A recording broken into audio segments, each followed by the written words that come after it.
Welcome to the most hated show in the black corner of the internet. Top 8, the former Atlanta mayor casino. That's right. I'm your host and I'm back. Mr. Blows Your Mind's coming with another live, thought-provoking show. I want to thank those who should have to come by and be here live. I want to thank first and foremost my subscribers. Those that don't show up, even though you subscribe to me, do what you got to do. That's what your business is, because I got to do what I got to do, right? Passing by, if you happen to be passing by, is always a grand opening over here.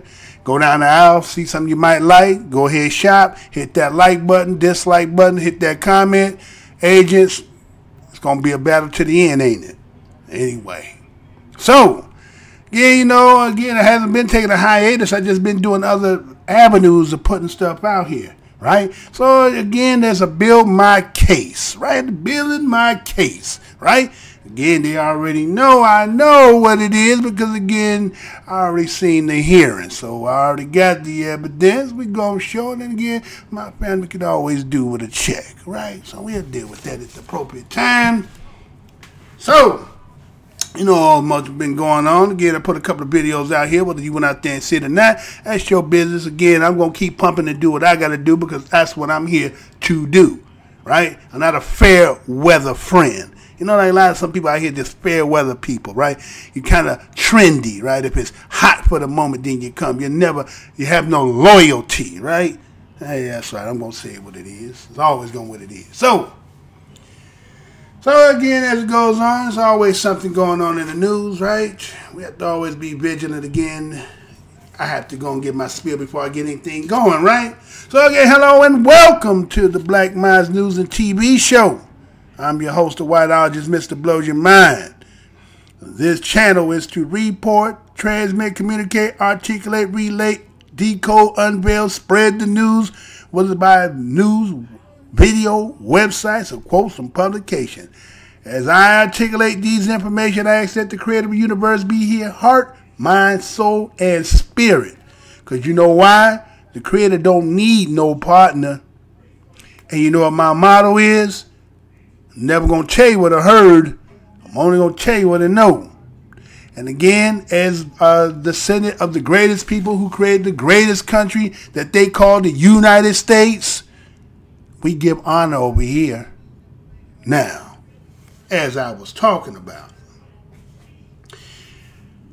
the suppression that's going on out here these days. You know what I'm saying? It's funny to me. It's really, really funny to me how certain people call themselves true blue and look at themselves when you're brushing your teeth. When you look in that mirror, what do you see? Or do you lie to yourself, right? You lie to yourself. You tell yourself you great and you this and you that. Man, actuality, we know. I know that you know that I know, right? What's that? You know that I know that you know that I know, right? So, with that being said, it's only incumbent that a show like mine again being suppressed, sequestered, railroaded.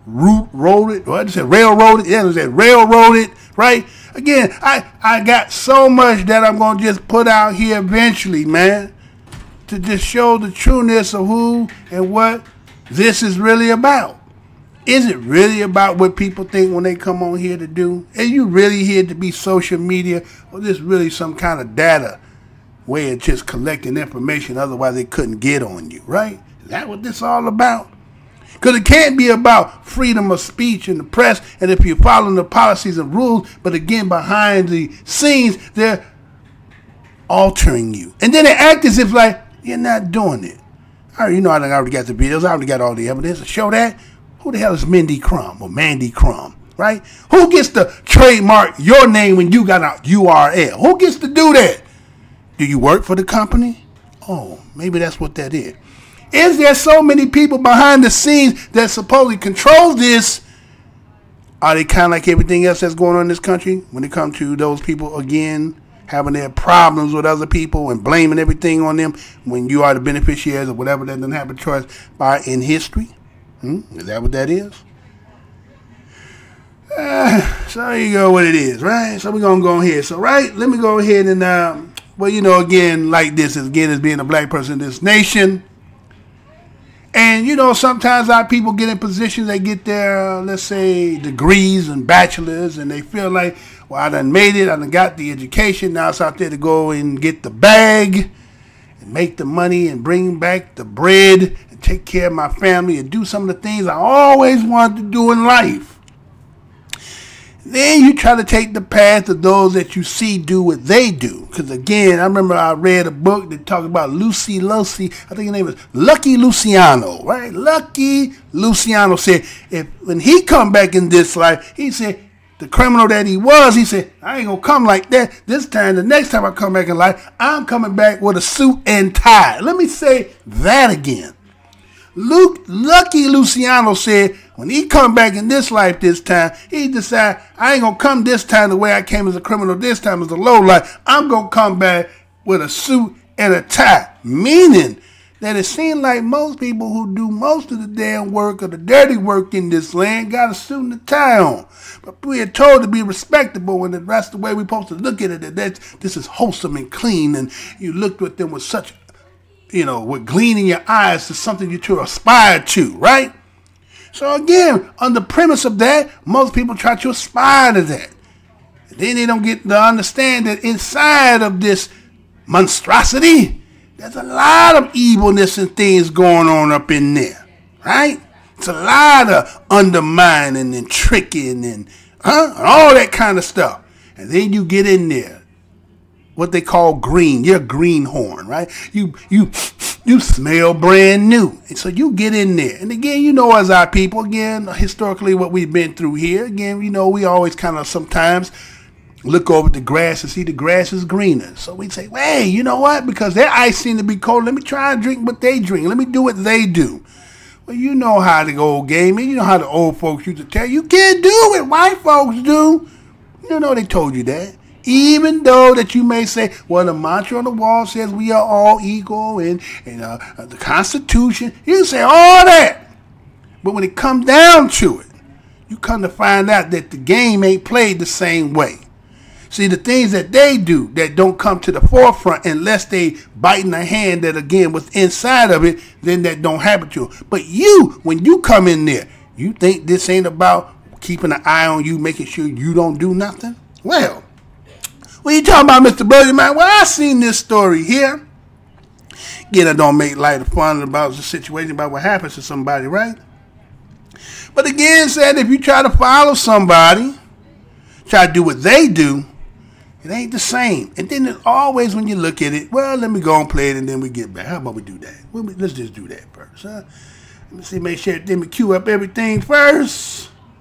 Let me cue it up, right? Let's see how I get. Let's make sure we get it right. Let's get it right. Let me go and cue it up. There we go. Let's get it. Let's see how we're gonna start off the show today. We're gonna get it right. Let's get it. Former Atlanta Mayor Kasim Reed collapsed in court today as the judge sentenced her to 21 months in prison for taking bribes. Investigative reporter Aaron Diamond's been on the story now live at the federal courthouse. And Aaron, you talked to prosecutors right after paramedics took her away. Yeah, Justin, I've covered hundreds of court hearings over the course of my career. Definitely one of the most dramatic scenes I've ever seen play out, especially the one here in that 19th floor courtroom. Katrina Taylor Parks is now recovering in an area hospital. Now, we spoke with the United States Attorney as paramedics were still working on Parks. His comments were subdued, but sympathetic as well as emphatic. Yeah, there you go.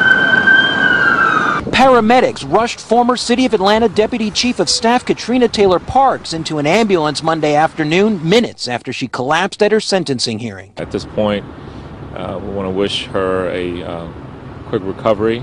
Hope that's nothing serious. The intense and dramatic scene played out in a 19th floor courtroom at the federal courthouse as a judge was sentencing Parks, one of former Atlanta Mayor Kasim Reed's top aides, to 21 months in prison for taking bribes. It's a tragic situation, both medically now and personally. In August, Parks pleaded guilty to taking bribes from a city vendor in exchange for city work. Today, prosecutors revealed Parks took $15,000 in bribes over an 18-month period starting in 2013. We also learned Parks lied to the FBI about it at least twice. If we don't prosecute full extent of the law on these type of things, the question is, or it implies that we accept a certain level of corruption or bribe. We can't have that. Parks faced 5 years, but prosecutors recommended less than 2 due to her cooperation in the Fed's ongoing sweeping corruption probe into City Hall under Reed. Still, Parks' lawyers pointed to her long career in public service and asked the judge for just home confinement. When you put things in context, it's an anomaly, and she's paying a heavy price for it. And we think that the information she gave was worth more than what the government was offering in the way of a sentence reduction. For those of you following this story closely, you'll recall Parks pleaded guilty to charges. She took about $4,000 in bribes from that contractor, but at the sentencing hearing, prosecutors revealed that they have evidence that she in fact took about $15,000 in gifts and bribes from that same contractor. Now, with this episode here today, Parks' sentencing is still incomplete, which means that she will be back here at some point to make those 21 months official. We're live downtown, Aaron Diamond, Channel 2 Action News.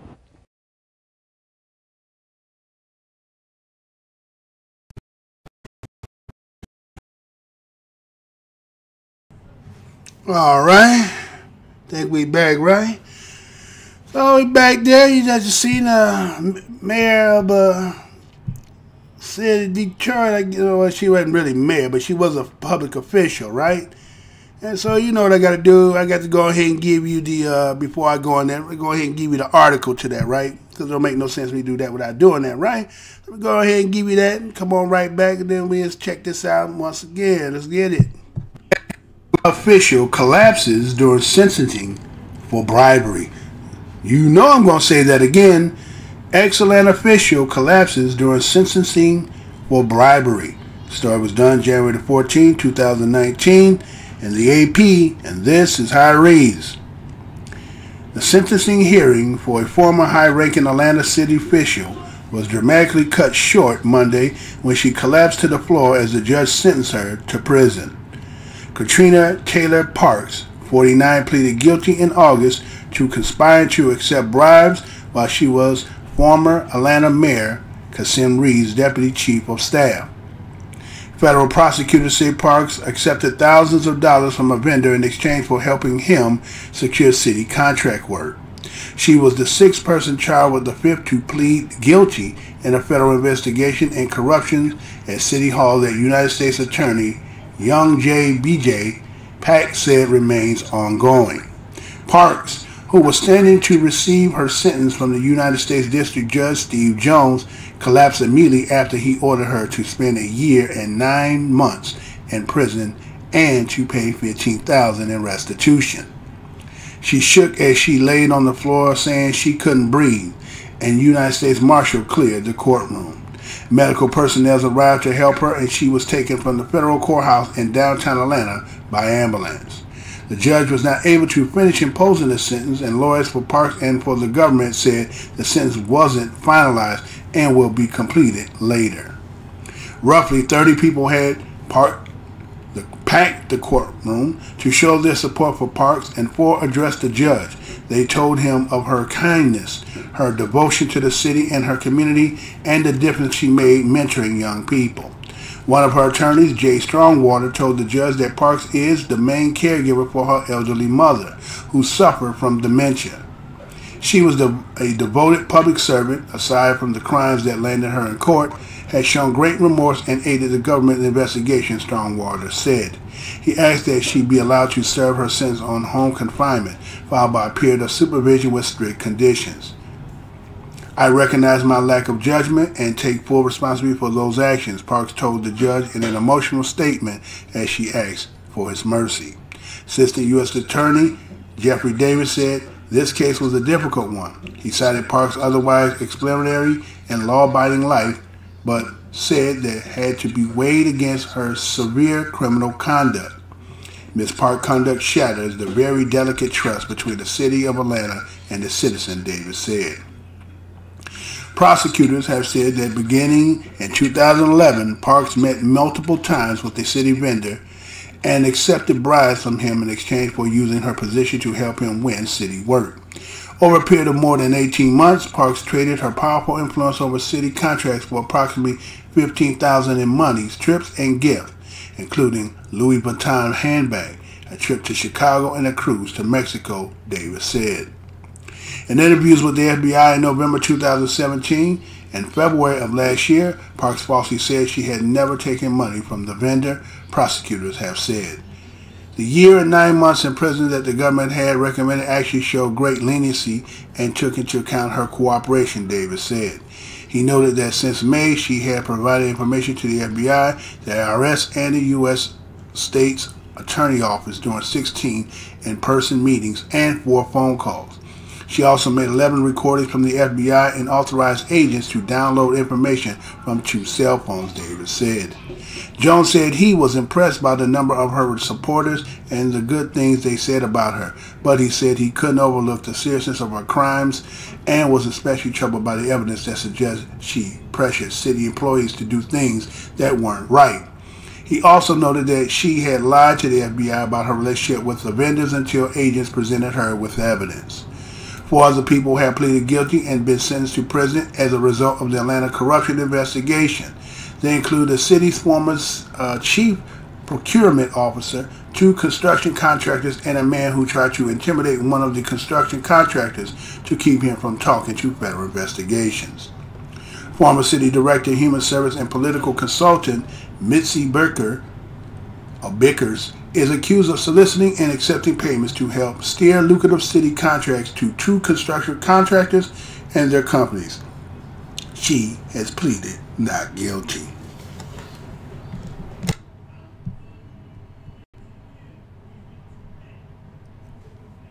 All right, so we see that Katrina Taylor Parks, 49, had pleaded guilty to conspiring and accepting bribes while she was a former Atlanta mayor, right? Well, she wasn't the mayor. She was actually Kasim Reed's deputy chief of staff, right?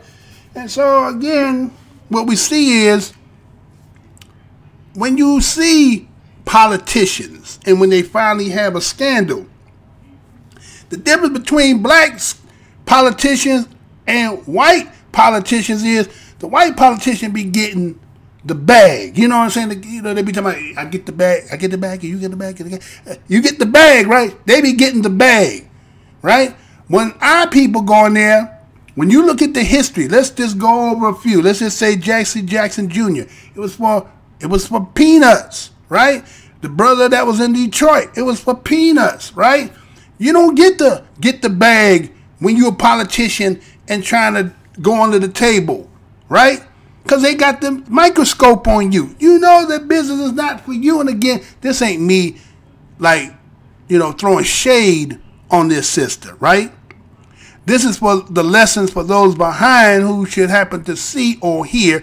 You know how they suppressing the hell out of this over here. Because why? I'm the most hated show on the black corner of the internet. Why? Maybe because I just say it's 100. Well, I just say it straight, right? Some people say, well, you're talking generalities. No, I give you the article so you know exactly who I'm talking about. So anyway, so the fact be that you can't emulate or imitate or try to do the same as what these other folks do, because the system was designed for them to oil and grease and take and thrive in that. When you come in there, you kind of like a foreign object, or kind of like the reason why you have to get the in vitro shot, because again, when you mix in with this and that, you're a foreign entity in the body and it has to have a defense mechanism. So when you come up in there, guess what? The defense mechanism is like, doop, doop, huh? It's on you. Got the beats on you. So if you're going to be in it, you're going to have to be 100. You're going to have to make your deals 100. You can't be trying to, because again, regardless, because again, they may have somebody who look like you who's spying on you because they're giving them a cut. You get what I'm saying? So as the fact is, again, the sister was in there after that. And again, did you see the amount, man? $15,000 over an 18-month period? Do the math for that. They ain't even a G a month in a year. Right? Maybe a little bit more. I'll take that back. Maybe a little more, right? 18 in a year. But again, in 18 months, so ain't even that 18 months, divide that into $15,000, that ain't no money. That you didn't even get no real money. Okay, you got a Louis Vuitton bag. See, again, you know how they be doing us. Get us with a chicken dinner and get your vote, right? Give you something, little shiny thing, right? Take a picture with you, say we cool, and you know what I'm saying? You go all out for them. But when they dealing, they square dealing, they getting what they supposed to be getting. So again, I don't think we've learned that if you're going to play that game, that ain't the game you want to be doing. You ain't in there trying to get caught up like that. Because now what happens is, now the stigmatization, right? Again, I guess we don't even really care about motherfuckers, how they looking at us, right? It is what it is, right? So, but the point is, the stigmatization is we're going to be the poster of it. You ain't seeing them posterizing them when they getting caught up like that, right? They don't get that. But when you do it, oh, it's major. It's you know what I'm saying? It's so again, I get it, you know what I'm saying, for that little bit of money to give you pretty much 21 months, right? 21 months, right? 1 year, 9 months, right? So, you know, again, you know, sister wasn't looking forward to that. And you know what I'm saying? She just did something because again, there was an opportunity. And again, you never know, the opportunities are set up for you to, you know, again, like baiting. Put the bait out there in the water like a hook with a worm on it and seeing we're going to catch it, right? And you got caught up in there.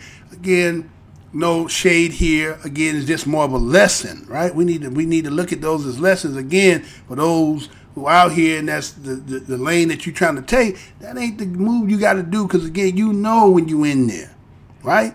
If you're going to do some things, it can't be done in that form and fashion and way, right? And for that little bit of money, for, again, to get some contracts, right? The other thing I want to say about that, well, in politics, I mean, think about it. Most time, politicians are spending exorbitant amount of money just to be running. And you have to ask yourself, well, why do they spend when the job may pay $50,000, $100,000, $200,000, and they spend millions of dollars to get that? Why? Because nepotism, right? Nepotism, right?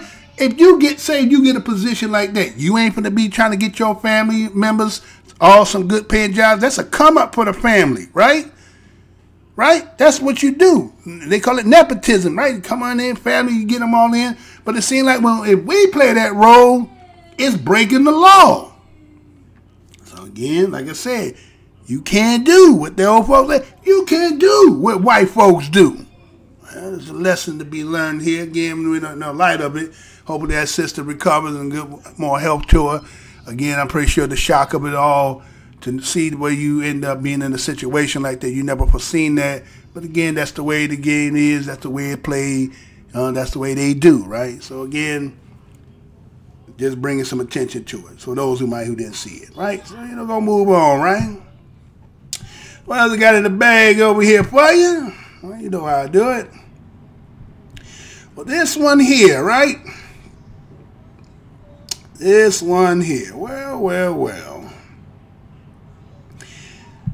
You know how it is. Again, you know, we know racism keep rearing its head in this land is because, again, it's the foundation of it, right? We as the descendants of this land, historically, what we have contributed through our blood, sweat, and tear, spirit, and all we gave to this country as to military and so forth, there's no kind of, like, you know, no congratulations. It seems like people still have some old wounds that ain't healed. And some of that stuff is not the fact of that. It's just the fact that, again, I can't see you doing better than me. Right? You know what I'm saying? The old saying was, I'd rather be a nigger than a poor white man. Huh? You ever read that in history? Said, I'd rather be a nigger than a poor white man. You know why they said that? Because ain't nothing worse.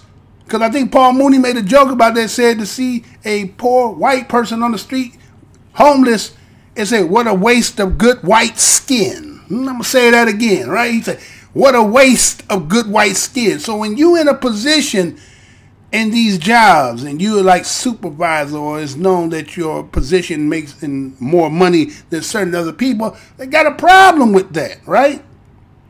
And so again, in numbers, right? in numbers, you know, again, you know, a lot of people, again, they thrive more when they're in the numbers, right? Well, it's more of us that we can bully you. And again, that keeps you brazen, right? When you know you have the advantage. Now, again, you know, in certain aspects of life and sports and so forth, there's certain things, okay, there's an advantage. But again, you know, do you take full advantage of it just for the simple fact that you know that there can't be really no repercussions, or at least you believe there's to be no repercussions, maybe not in this life, but maybe in the afterlife. Again, according to what the book y'all gave us, whether it's true or not, right? It's more about what we believe more than what you gave us, right? So here was a situation that was on there, and again, you know, this thing is very common in a lot of places. This is not nothing new.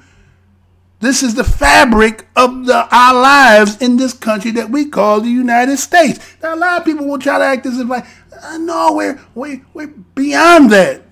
No.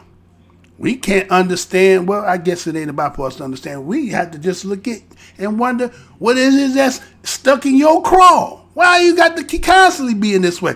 What you talking about, Mr. Blow? Well, let me show you this right here. Let me go and show you this. Wouldn't be right if I didn't. So let me go ahead and get in here again, because I am the most hated show in the black corner of the internet. Right? So let's get it, and let's see how we can get it played. Let's see if we can get it going. Let's see. Hold on. Let's see if I can get it without doing it. More than half a dozen black employees at a GM plant say they are facing racist threats and intimidation at work. Their evidence is laid out in a lawsuit with pictures. See, that's what I'm talking about right there. That right there. That hole there, right? That's you got to do that. I get it. It's all right. So here you go. Let me give it to you one more time. One from to the top. Hit that sound. Give me another shot of that. GM plants say they are facing racist threats and intimidation at work. Their evidence is laid out in a lawsuit with pictures of nooses, whites-only signs, and the N-word they say showed up inside the plant. While GM says it takes discrimination and intimidation seriously and is doing all it can to get rid of the problem, a state law enforcement agency ruled it isn't doing enough. CNN's Sarah Seidner has a story, and I have to warn you, okay? You will hear racial epithets and disturbing language in this story. Every day he walked into work, Marcus Boyd prayed he'd survive his shift unscathed. I felt like I was at war, risking my life every day. Derek Brooks, a former Marine, worked in the same place. Both were supervisors on different shifts at the General Motors transmission plant in Toledo, Ohio. Brooks considers himself tough from his military training, but he struggled to handle what was happening at work. How rough and tough can you be when you got 11 or 12 people who want to put a noose around your neck and hang you till you're dead? There's a reason he brings up nooses. It's not just a figure of speech. This is the picture of the noose that I found the night that I was at work on my shift. According to a lawsuit now pending against GM, this is one of at least 5 nooses discovered at their workplace in separate incidents. The suit also claims there were signs that blacks were not welcome there. Whites only scrawled on a bathroom wall, along with swastikas on bathroom stalls and niggers not allowed scratched or written on bathroom walls. This was saying, you don't belong here. This was saying, if you stay here, this is what could possibly happen to you. In this struggling town, Brooks and Boyd didn't want to leave their 6-figure jobs. Brooks has 8 children. Boyd takes care of his mother, who is an amputee. Now, they and 7 others have sued GM for allowing an underlying atmosphere of violent racial hate and bullying. When did you notice overt racism? Well, when an employee that was under me, he told me that back in the day, a person like me would have been buried with a shovel. He said what to you? That was a death threat, and I was told to push that to the side. Boyd says he reported the incident. He admitted to it, and I was pulled to the side and said, you know, if you want to build relationships here, you know, you just let things go, he'll be all right. But he says the threats got worse. Were you afraid for your life? Definitely. That's why I left. When the noose appeared in March of 2017, Derek Brooks says he reported it to upper management. He was sure he was the intended target, but says he was told to investigate by questioning his employees. It felt like a slap in the face. It did, but I had to be professional. Brooks and other black employees also noticed being called Dan. I thought they just mispronounced my name for Derek. Then later I find out that Dan was an acronym for dumbass nigga. General Motors sent us a statement insisting discrimination and harassment are not acceptable and in stark contrast to how they expect people to show up at work. We treat any reported incident with sensitivity and urgency and are committed to providing an environment that is safe, open, and inclusive. And that every day, everyone at General Motors is expected to uphold the values that are an integral part of its culture. But according to more than half dozen current and former black employees, the problem is the culture. They say inside this plant, racism and harassment are the norm, not the exception. It is a culture. It's a culture. Yeah. You have to, it's from the top down and the bottom up. One employee filed a police report. Others filed complaints with the Ohio Civil Rights Commission prior to filing suit. The ultimate decision that was made is that GM did allow a racially hostile environment. They allege they investigated quickly and have done remedial things to take care of the problem. The commission disagrees with that position. GM did not do very much at all, or what they did do was not effective. GM says that they held mandatory meetings and even closed the plant for a day for training and to address the issue with every shift. The Civil Rights Commission report noted a former union president's testimony that during one of those meetings, a white supervisor said too big of a deal was being made of the nooses. After all, there was never a black person who was lynched that didn't deserve it. The lawsuit alleges that supervisor was never disciplined. General Motors is supposed to stand for something, right? That's the great American company. Well, what are you doing about this?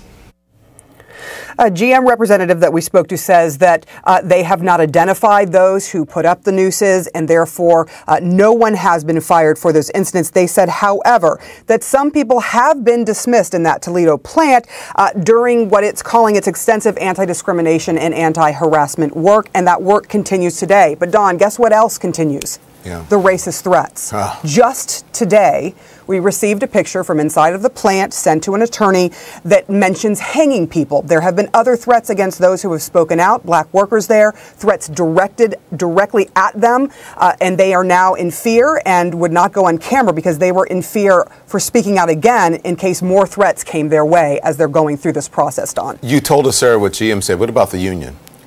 So we did speak to a UAW representative, and he said, look, he'd been there for 34 years. There could be some, what he said, bad actors that work there, but he didn't believe that there was widespread intentional racism. Now, he said something very interesting. He says, do I believe that people are a little too sensitive in this day and age? Yes, but you can't say the same things you used to say 20 years ago that you can say now. That is the problem that these workers are talking about, being called sensitive when they're facing these really extreme racial epithets, really extreme behavior, and they're being told to suck it up and get along.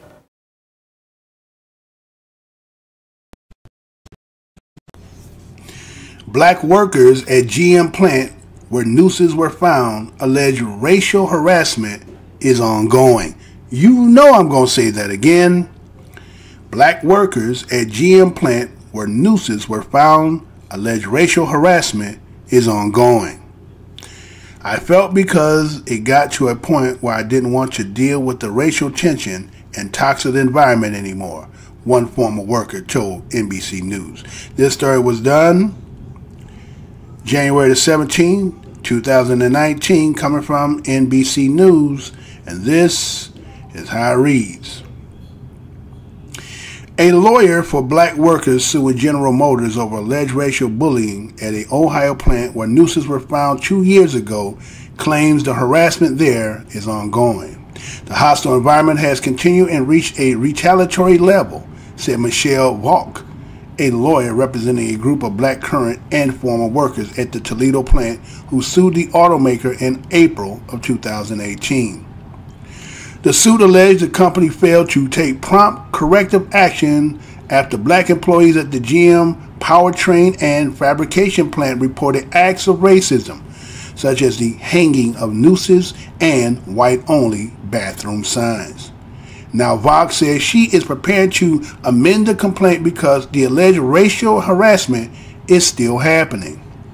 The most recent alleged incident was Wednesday, when one worker at the plant found a monkey doll and a racist drawing near his workstation, Vaughn said.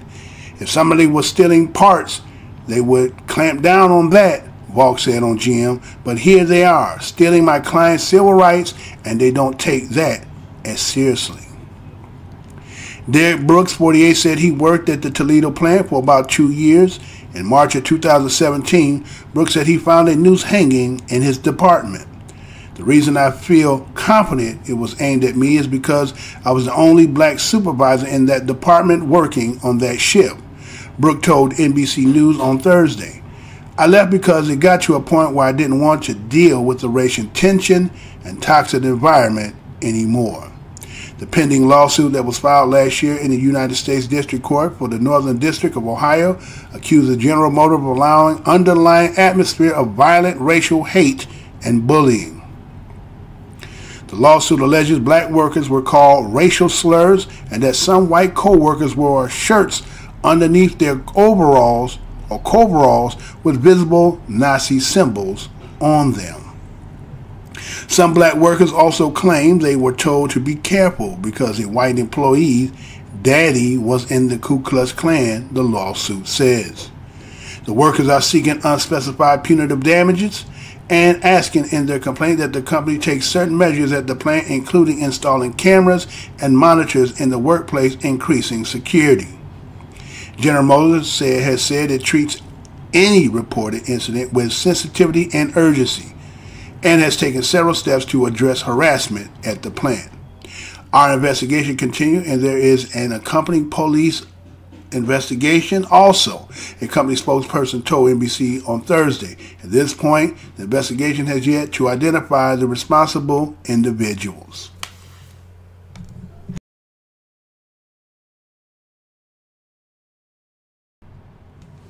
All right, so you have black workers at GM plant where they found a lot of racial epithets, right? Nooses, dowels, writings, right? Demeanor, spirit, all that package up, trying to just provide some sustenance for your family and take care and provide. Again, these same people will say, niggas want you to pull yourself by your bootstrap. And then when the nigga is trying to pull himself by his bootstrap, you still got issues. They don't want you here, nigga. Right? Y'all that right? That's right. So again, everybody wants to say that the old attitude of this foundation that has been built here was something of the past. But it seems like more and more now, it's rearing its head. That individuals, again, in their work environment, but most of us when we work in places that are, again, unless it's black owned, right? Well, that spirit is always there. We know that, right? It's always there, right? Again, if you don't kneel quick enough, you don't bow quick enough, take some bass out of your voice, right? Don't look too close, right? And you have to ask yourself, what's in you? How do you look at yourself and think that somehow that what you're doing and whatever supposedly, I guess, because again, they throw that word Christian, right? And I don't understand what that even really means. What does that even mean? Is that what this Christian thing is about? Is that what that is? Can you show us in there where it says all this that you profess and you do? Because even though, again, it's talked about the person said that his father was a part of the organization, right, to give credence to, the hostility and violence that could come your way, this is work. All you do is come to work. You provide for your family. And it's egregious in the aspect of your eyes that you're seeing that a person of color trying to maintain and do the same thing what you do. How does his employment hinder you from whatever you're doing in life? You have your way of life, and again, I'm pretty sure you probably don't even live in the same area. We know the white flight with all that took place. But yet, and still, with all this time, you still hold on to something that, again, is imaginary. It's not real. But you believe it in your mind to be so. and you're going to go all out into your grave. And then I guess, you know, the same people like that believe what they've been told, and I guess you think you reading the Creator's hand. You better think about this, y'all. You better think about this. You only gonna be here for, regardless of how many people that you think y'all gonna kill and lynch and loose and all that. I guess y'all don't. I guess you would rather go with evolution. I guess that's what most of these people want to believe. Evolution. You think this came by some chance? Y'all believe that?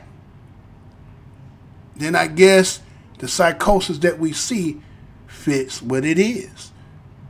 Because somewhere in your mind, you got to come to the conclusion that at the end, when it's all at the end, the inevitable, we all gonna face it. We all gonna face that.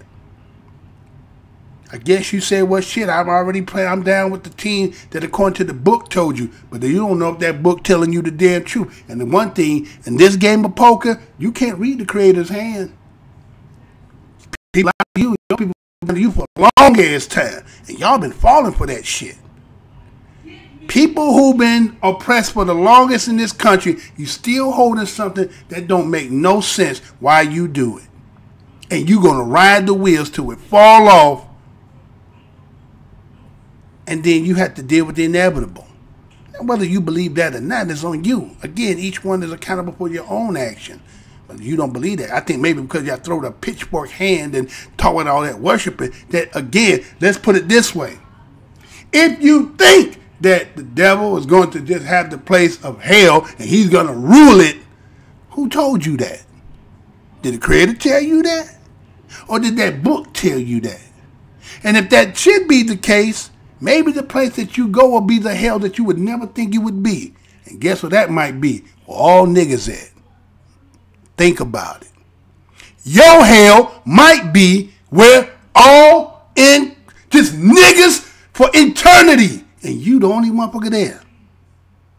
Have you thought about on the other side? If niggas been here forever, so on the other side of this goddamn thing, it's gonna be way more niggas than it's gonna be y'all. Think about that shit. Y'all don't think about that shit. Go ahead and do what you gonna do. They waiting on you on the other side. They waiting on y'all. You could change your ways, but you choose not to do it. Because why? You holding on to something that somebody lied to you about. His men just trying to do is maintain and keep their own shit. And all y'all want to do is stay on some old bullshit. Again, you've been told. You've been told, man. That what they told you is a lie. And that what you think, because if you doing this stuff, you think you, what they say, knights, what they call it, what they say KISS stand for? Knights in service to Satan? Huh? Knights in service to Satan. But you don't know if that's real or not. And you willing to roll the dice with that. That's what's crazy with it. You don't see the inhumanity in your own actions. You don't even see it. You can't even understand it. Man, boy. So sad. Hey, that's on you, man. That's on y'all, man. Guess what? Creator speaking out here. He telling y'all. You see the things happening and you ignoring it. You just keep ignoring it. All right. You've been told. You've been told. Moving on. Y'all been told, man. Y'all keep thinking that y'all got the game down pat, that you know the hand of the real poker player, and you don't. And you being fooled with it. On emotion about something that really, when you break it all down, even though they're telling evolution, we're trying to make it this Homo Pithecus and all this stuff, and trying to make it separate, but they all had to come from one. So whatever that one was, and if it didn't start off as a white one, then I don't care what you look like. We don't care what you look like. But again, you keep holding on to that. And it's crazy, right? Kind of like in the intro, it's crazy, it's crazy. All right. Keep holding self true evidence of what you believe in. Because believe me, there's some of them that done left here already. If they could come back for 1 minute and talk to you, they tell you better drop that shit, man. You better drop it. But they can't talk now. And you know all y'all people love trying to get as close to the end, to try to get a peek in there, to try to see what it is. Baby, once you taste that, ain't no coming back. You can't change that. It is going to be it is. And you keep trying to make self-travel evidence of what you believe, your mantra about, oh, these monkeys and all this shit. Man, I feel sorry for y'all asses, man. Moving on. Moving on. Let me see who all out here. I got 2 people in here, probably just the damn ages up in here, right? You got me quarantined off over here, right? You king of that hell? Okay. You king of that hell, huh? What up, Bernard Thomas? I seen all that stuff you gave me, bro. Yes, I've been trying to do some things getting up in here. Who else got Divine Intelligence? Get the book, Lobbyists Are Bribers, by Divine Intelligence. Bernard Thomas said, black people need to be racist, point blank and period. Stop begging. Divine Intelligence says, black is High German for pale face. Okay, yeah, exactly. Goes back to when it was called Slav, right? When the landmass of that, what they called Germany, was Slav, right? And then you had your, right? You familiar with that? Okay. Bernard Thomas says, I delivered to that plant 10 years ago. Never saw that kind of racism. Guess because I wasn't smiling with white folks. I'm here on business. Where you want the load, sign the paper. So I go. I know that's right. Keep it short and quick, right? I ain't here for that. But again, I guess you coming and going and passing is more than somebody, again, when you have to be in the house. You're seeing it on a day-to-day basis, right? And so them brothers right there seem to be like, you know, again, when people rely on you about your sustenance, about your employment, and then you got family, they're in a damn dilemma. According to the story, said they make 6 figures. That's not easy to walk away from, right? Under the depth, under the you know, daily constant reminder of somebody actually trying to actually intimidate you and make you feel like they're gonna kill you, right? So it's one of those situations, right? Divine Child did say, get the book, Invention of the White Race. Okay. Whiteologist, sir. Bernard Thomas says, I know how, okay, switch up on words, right? Black was changed in the 1500s to white. Right, if you, again, take the etymology of that word, right, then you'll end up getting that, right? Right, so take the etymology of that, go back to, actually, Germany too, right? They didn't have a word for white. There was no white word, right? That was, again, I know a lot of people will say that. They would talk about the fact of the invention of the word white and the invention of race, right? Again, trying to, I guess you want to say, lessen the fact to make it say it's not real. It's not, okay, you can say it's not real, but it's real and applicable because in the way we live in. Now, the concept of the game of it might be what you want. If that's going to make you, you know, more sane, then you go ahead and do that. But the reality of it is, it's real. Now, we could go and play words and all that stuff. But again, Johann Blumenbach came up with that, right? That was Johann Blumenbach, right? And that whole concept and that, and looking like the Caucasus Mountains and all that other stuff, right? And so that's been that. But again, because of history and because of what we've had as people and the admiration of that, again, they can never tell you that who you was because they can't, again, don't have the mind to deal with the simple fact that somebody was better than you. And you see it on the constant, but they only just want to make it entertaining, singing and dancing, and getting women and all. But they don't want to put it on when it comes to the intellect. But again, the reminder all day long is the pyramids. As much as you want to say that the damn motherfuckers, some aliens came and did that shit, if you want to believe that shit, go ahead and do that. We know who built that shit, right? So moving on a little bit, say them daredevils, what they are. Okay, yeah, I'm familiar. You're right. The word employee means servant. And the word employer, Master Black Laws Dictionary, fourth edition. Okay. Yeah, they also say talk about creatures in there too, right? Right? They talk about the creatures and the monsters, right? So, okay, I feel what you're saying. So let me go and get back to the show. All right. Our people are under a Tavistock Institution brainwash program. I agree with you, but then you got to also mention the historical aspect too, that we've been in this for some period of time, right? And again, you know, they coming out with the studies talking about that trauma can actually be passed down from generation to generation. So people who are not being healed in that aspect and then constantly compounding that on them, then what you expect? You know what I'm saying? Sometimes I think our people are so good to try to, you know, label our people, and I know we see it, but we have to have those who have a better understanding got to look at the situation and be like, you know what, I have to be sympathetic to a point, but not to the point that it's going to engulf and take my square, but at least the fact that be like, you know what I'm saying, I know why you like that. I know why you like that, right? So I get what you're saying, brother, when you say that. I really do. I get that. I get that. All right, so, you know, again, like I said, it's not against what you're saying. What you're saying, you on point, and that is what it is, right?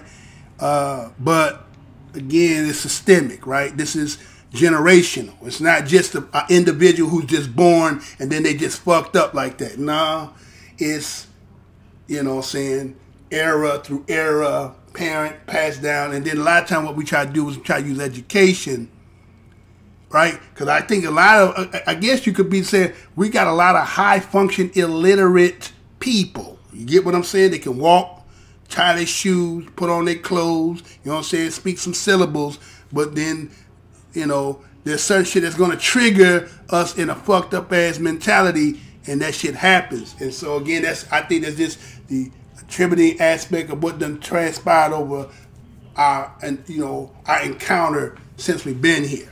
But I'm gonna move on though. DNA, right? They also call it the Akashic records, right? That DNA is memory, what they call the Akashic records, right? So I get what you're saying. The whole commercial jurisdiction of you. Okay, that sounds like some more. You on that more philosophy, divine. That's what you sound. You kind of got that more theology in there. And it's all good. I get that. I get what you're saying. All right, so let me try to get back in. But I appreciate y'all commenting, man. I appreciate that so much. I would open up that damn phone. If you want to call in, I'll put you on here. You want to get on here, just give me a 1. Put a 1 out there. You want to call in? I'll let you call in. You can call in the show. Facebook is one of the, man, all this, hey, Divine, all this shit is, man. All social medias. It ain't just that one, man. I mean, again, it's all about gathering information. Oh, you're on your own studies. Okay. All right. I'm just saying, all of them are. You see what I'm saying? I don't think you can separate one from the other because, again, it's kind of like saying back in the days, Bernard, you might know what I'm talking about. Back in the days, used to be, you see McDonald's here, Burger King across the street, KFC up the street, right? So it looks like you got a choice. It's kind of, I'll give it even better, right? Can't speak clear, can't speak clear. But I'm sick, bro. Okay. Another time, bro. Again, Bernard, I want to get you in here too, bro, because you be sending me stuff. I be peeping that stuff you give me, man. It's just been hard for me to try to, get everything in. But don't think that I ain't peeped what you gave me, though. Can speak clear. I'm not being heard. Is messing up. Or you can't speak clear. Which one is it? Okay. Let's see what's going on. Church and a liquor store. Okay, you thought I was just saying that the proximity that you would see these different kinds of companies, you would assume that each one of them is probably different. But when you come to find out later that they independently own franchise, they could be owned by the same motherfucker, but it's just Burger King, McDonald's, and KFC. But it could be owned by the same motherfucker unless you know who owning it, right? So all that shit is not what it seems that it appears. That's all I'm saying. You know what I'm saying? That you know, the trick, man, trick bag. They always got to get tricknology, right? They'll talk about tricknology. So let me move on and get back to the show. Again, I'm going to appreciate that for y'all. This story here, man, I didn't do this story when it originally broke. I mean, I had read it. I think, wait a minute, did I do? I might have did it. It's just the fact that I was looking at this again. I look at how you got white justice and you got black justice, and then does everything in between, right? And that falls on them too at times. Now, you might remember this story. Let me go ahead and see if I can play it. Let me see if I can get it to play.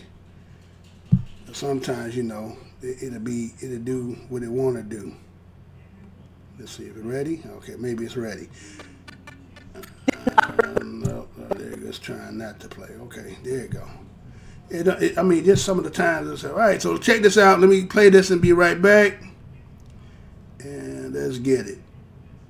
Go on, play that. Play that for me.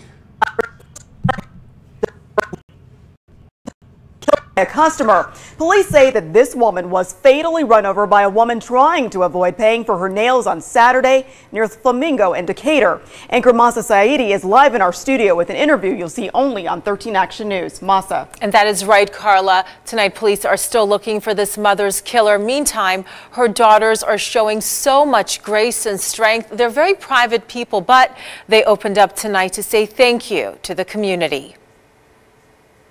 It's probably going to affect us every day for most of our lives. And Tren is the oldest sibling. Tonight, the three sisters are leaning on each other like never before.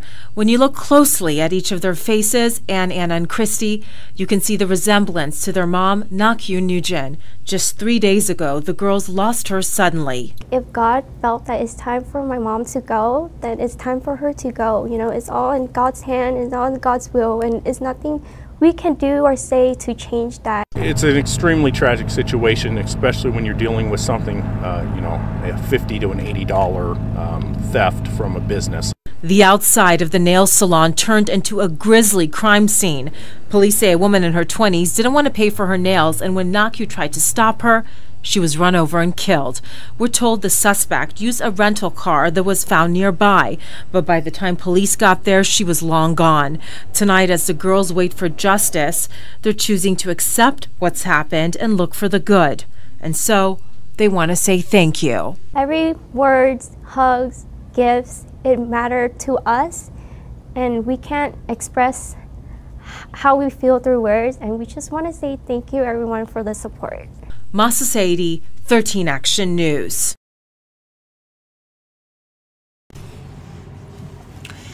Las Vegas nail salon manager killed in dispute over $35 manicure bill. You know I'm going to say that again. Las Vegas nail salon manager killed in dispute over $35 manicure bill. Suspect was driving a black Chevrolet Camaro, which police later said was reported stolen from a rental agency 3 weeks ago. So it's done in NBC News, going back to December 31st, 2018. This is how it reads. A nail salon manager was run over and killed in Las Vegas while chasing a customer skipping out on the $35 manicure bill, authorities said. Suspect customer, whose credit card was declined, tried to drive away from the Crystal Nails on Flamingo Road at 3:30 p.m. On Saturday at Gwen moved to catch her, witness and police told NBC affiliates KSNV. No one had been arrested by Monday morning, Las Vegas police said. My wife ran out and tried to stop her, and then she rolled forward. Sonny Chung, the longtime boyfriend of Gwen and the store co-manager, told the Las Vegas Review-Journal. Gwen, 51, was rushed to University Medical Center of Southern Nevada and was pronounced dead at 4:40 p.m. A Clark County coroner spokesperson said Monday Gwen was killed by multiple blunt force injuries, and her death was classified as a homicide, the coroner said. The suspect was driving a black Chevy Camaro, which police later said was reported stolen from a rental agency 3 weeks ago, police said. Tried to hold the car, but I'm not Superman, a cheerful Chung said. She ran off with $35 and killed my wife. $35 to run over. Wife over. The stolen car was found at a nearby apartment complex Saturday night. We do not believe the person who originally rented the car is the suspect, Los Angeles Metropolitan Police Lieutenant Ray Spencer told the newspaper. Gwen is survived by 3 daughters, 20, 25, and 28, and 2 grandchildren, 4 and 6, the family said.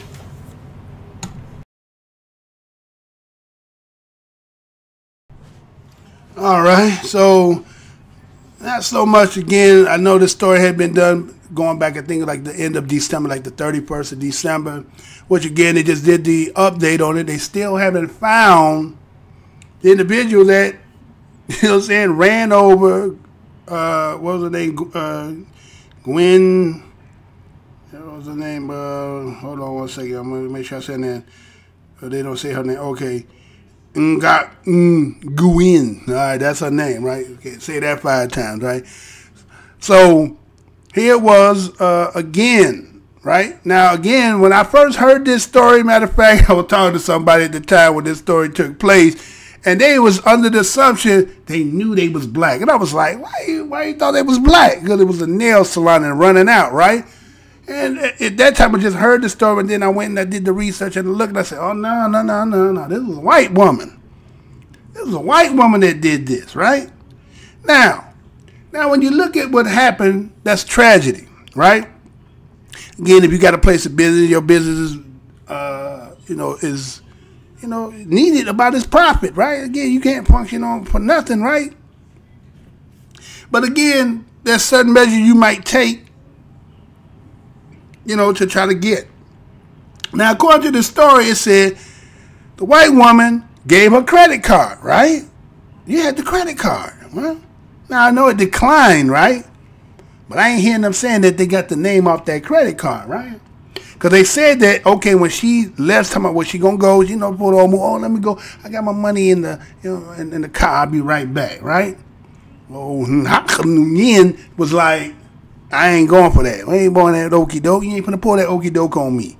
But she get to the car, feel like she get crank up. She backing up, and the old girl try to jump out, get in front, and she get ran over, right? Now, they say that the car end up being a rent-a-car that they found later in the complex. Then they said, well, the car belonged not to the individual who rented it because they ended up being stolen. So the credit card that you got don't have the name either. And it's been over 3 weeks. Ain't found nobody? Really? I mean, you just have to look at that. I mean, again, it's tragedy. But I'm saying you have a surveillance of what she looked like. You had the credit card that declined. Now, I didn't hear in the story. Maybe somebody didn't ask that. But again, for me, being inquisitive, I would have been like, hey, what about that credit card? Whose name was on that? Right? So they can't find nobody. They still mourning. And then you can see how these people who clearly look to be Asian or Chinese, right? And they're using, again, it's kind of like what Brother Divine Intelligence just said, talking about the, Stockholm Syndrome, right? They becoming Stockholm Syndrome too. Saying the same things that when black people, we get in certain situations and say, well, God is going, God is going to, God was going to call her home. It was time for her to go. Not for $35. Huh? See? That's the same thing I was saying in the segment before about them people who got this deep-seated hatred towards us and try to validate their hate when it don't make motherfucking sense. It's kind of like what happened there. You going out there trying to, for $35, if you could take back that one thought just for that second, say that $35 ain't worth it, is the same thing I was saying about when it go back with them with that hatred. When you get to the inevitable. If you get to the inevitable and kind of find it is real. Now, what your people might have told may not be real, but let's say, again, you think happenstance or happen chance that all this sun, moon, I guess that evolved too, right? And whatever you want to go with that. Same thing here. if Nyen would go back, she'd be like, she let that white girl go. Charge it to the game. Ain't that what we say? I'm going to charge that to the motherfucking game. Right? Matter of fact, you ain't even going to be able to come back up in here. You just, you know, like sometimes somebody borrows some money from you, right? And you know they kind of bull. They what they say, modus operandi, right? You know, so you talking about that law, divine modus operandi, right? And then the motherfucker, that's his MO. You know, motherfucker gonna come up short, got some excuse, slow to pay back your money if they don't pay back at all, right? But you know what happens sometimes? You charge it to the game, cause see that way I burn your ass up. Then that way you can't come back and borrow nothing from me again. Because you know you got to come back for that what you already done gave me. So guess what? Sometimes it's all right to charge it to the game, because that way I ain't got to worry about your ass come doing that shit no more. Huh? Now, it would have been different. What if the situation would have been a barbershop situation? You remember how in barbershop we seen when homie came in there, had an interview, you know what I'm saying? You know, get my nose hair and all that other shit. And then Q turned it back and he broke out, right? Q chased and he stopped him, right? But what happened? Dude came back, paid him. What if that could have happened? So you lost your life, something like that. Wasn't worth it. It's not worth it. And now here's your 3 daughters sitting here, you know, distraught, got no mama, you understand? Over that. And they still ain't got no suspect, no name, nothing. They ain't, so it's, you know what I'm saying? Again, I'm just saying, is this some kind of like, you know, some mystery now that you can't find this individual? So this person is going to be just able to get away due to the simple fact that maybe who she might be kin to, like kind of story with the GM was talking about, well, his father's in the KKK. Well, this one might be part political, might be, you know, could be somebody. You never know who it is, right? And so all of a sudden now, nobody can figure out. But they say, well, we know the person who rented it ain't them. But, well, when did they report? Okay, I ain't going to get into it. They ain't none of my business. I'm just using it for just the point, right? They ain't all my business and that. But I'm just saying there's some things you can look at. So, again, just bringing some light to it because it was out there. Again, sometimes you're going to have to think about some shit. And again, like these people that's doing what they doing, you know what I'm saying? You got the chance now. Because once that happens, you make that move. And it ain't like what you thought it was going to be, huh? You ain't been sitting there, see my fucking get in a situation where he thought it was going to go this way, and it may not go that way. It's too late now. You in it. So, you know, whatever. Moving on, right? Moving on. All right. So what else I got up in here? Matter of fact, let me remind a couple people up in here. You know, you're up in here, right? You know, I got to do a quick break. I do the quick break here, right? Let me see if I can get that right now. All right, let's hold on. Let me get that right. Hey, boy, I mean, just making it just so much harder for me to do what I do, huh? All right, so this here just for the simple fact that, you know, just in case you have not, those should happen to be here when they come by next. You know, let me hold something, right? You know how I got to do. You gotta let me hold a little something, right?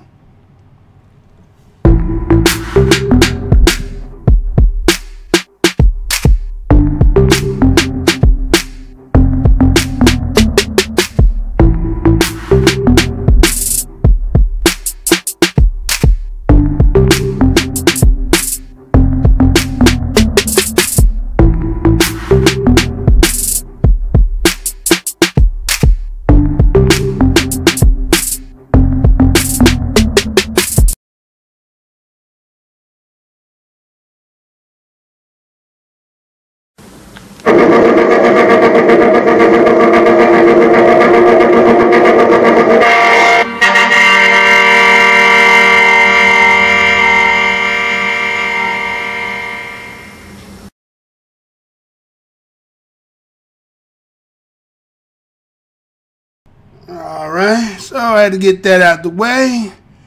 I gotta do that's how, you know, I gotta do. Gotta solicit a little bit. Somebody might be sitting on their hands, ain't did nothing yet. He said, brother, hold something. Give me something, right? Got my cup out, right? All right, so let's see what I got here for you. Well, this one here I'm doing because of the simple fact that, you know, for me, I'm just saying for me, it lost a little something with me, man. I guess I'll talk about it after the fact. So let me go ahead and play this right quick. And let me see if I can get it out. Let's see if we're going to get it right. You know how it is when kids get attached to a certain toy. It is coming everywhere. Serena Williams' 1-year-old daughter has brought her... I mean, this is doing all kind of things. What's going on here? Huh? You want my show to be raggedy, don't you? It's all right. I look like I'm the pros up here, y'all. Hold on. It's, you know, hardest working show. Again, the most hated show in the black corner of the internet. Has his reason for that. All right, so check this out. I got my reason for showing this, and I'll talk about that when I come back. To a certain toy, it is coming everywhere. Serena Williams' 1-year-old daughter has brought her doll along to the Australian Open, and now the internet is going crazy for Quay Quay. Today, a classy gesture by American superstar Serena Williams at the Australian Open, consoling her young opponent after a dominating win. Australia has been good to Serena. 2 years ago, she won the Open while hiding a big secret. She was pregnant with her daughter, Olympia. Now she's back, Olympia and her husband, Alexis Ohanian, in tow. And while Serena's in the spotlight, it's her daughter's doll, Quay Quay, who's the star these days. Following in the footsteps of Flat Stanley, Quay Quay seems to be everywhere in the land down under. Watching Serena courtside, hanging out in her racket bag, even operating a courtside camera, each photo accompanied by witty comments. Quay Quay, an Instagram star, now with close to 100,000 followers. Behind the laughs, a serious message from a devoted mom to her daughter. I wanted her to have a black doll. Growing up, I didn't have that many opportunities to have black dolls, and I was just thinking, like, I want her first doll to be black. Serena's husband is thought to be the man behind the popular posts. No surprise, since he's the co-founder of the website Reddit. The couple referring to themselves as Quay Quay's grandparents on social media. Serving up another reason for Serena enthusiasts to follow her journey on and off the court. Guys, Quay Quay's time in Australia isn't over yet. Serena is through to the round of 16. She faces Simona Halep on Monday. So keep an eye out for Quay Quay. She's sure to be cheering on Serena with the rest of the family. Chanel, Can I be Quay Quay's assistant? She's got a great life. She's living her best life. If it all works out, Quay Quay is going to end up in that championship trophy at the end of this thing. We appreciate it. Thank you very much, Sarah. Dylan's over in the Orange Room right now with more reaction to Quay Quay. Everybody needs a Quay Quay this morning. Right, I agree. So even the New York Times has written an article on the Insta star asking, wait, is Quay Quay America's most important doll? Well, she's definitely the internet's favorite. One fan says, I want photo shoots, I want record deals, I want magazine covers, I want a TV show. We want Quay Quay to be treated like the celebrity queen that she is. Other comments come in like this. It's Quay Quay's world and we're just living in it. Real Quay Quay for president, and can't wait to see Olympia and Quay slaying it in doubles like Serena and Venus. So just want to put this into perspective. Quay Quay has about 96,000 Instagram followers. So, Peter, that's 4 times the amount of followers you have. I know, I got Chanel, don't laugh because she's creeping up on you. No, I'm laughing because neither one of us are even anywhere close. Like, Quay Quay's about to blow us out. Yeah, this is more of a pitch to get Peter Alexander some followers. Yeah, I think I got to post a couple more photos. What's your hashtag? What's your handle? I think at Peter Alexander TV, isn't it on Instagram? TV on there. I don't know. should know I that. don't no. I'll let you. Oh yeah, I'm told that's Wait, there correct. it is. Yeah, Peter Alexander TV. Yeah, a little help here. I'm going to post some good ones today from behind the scenes. Okay. Just you and a picture of Quay Quay, we're good to go. My daughter's got a Maribel, not a Quay Quay, but I like that idea. I'm going to bring her to studio next week.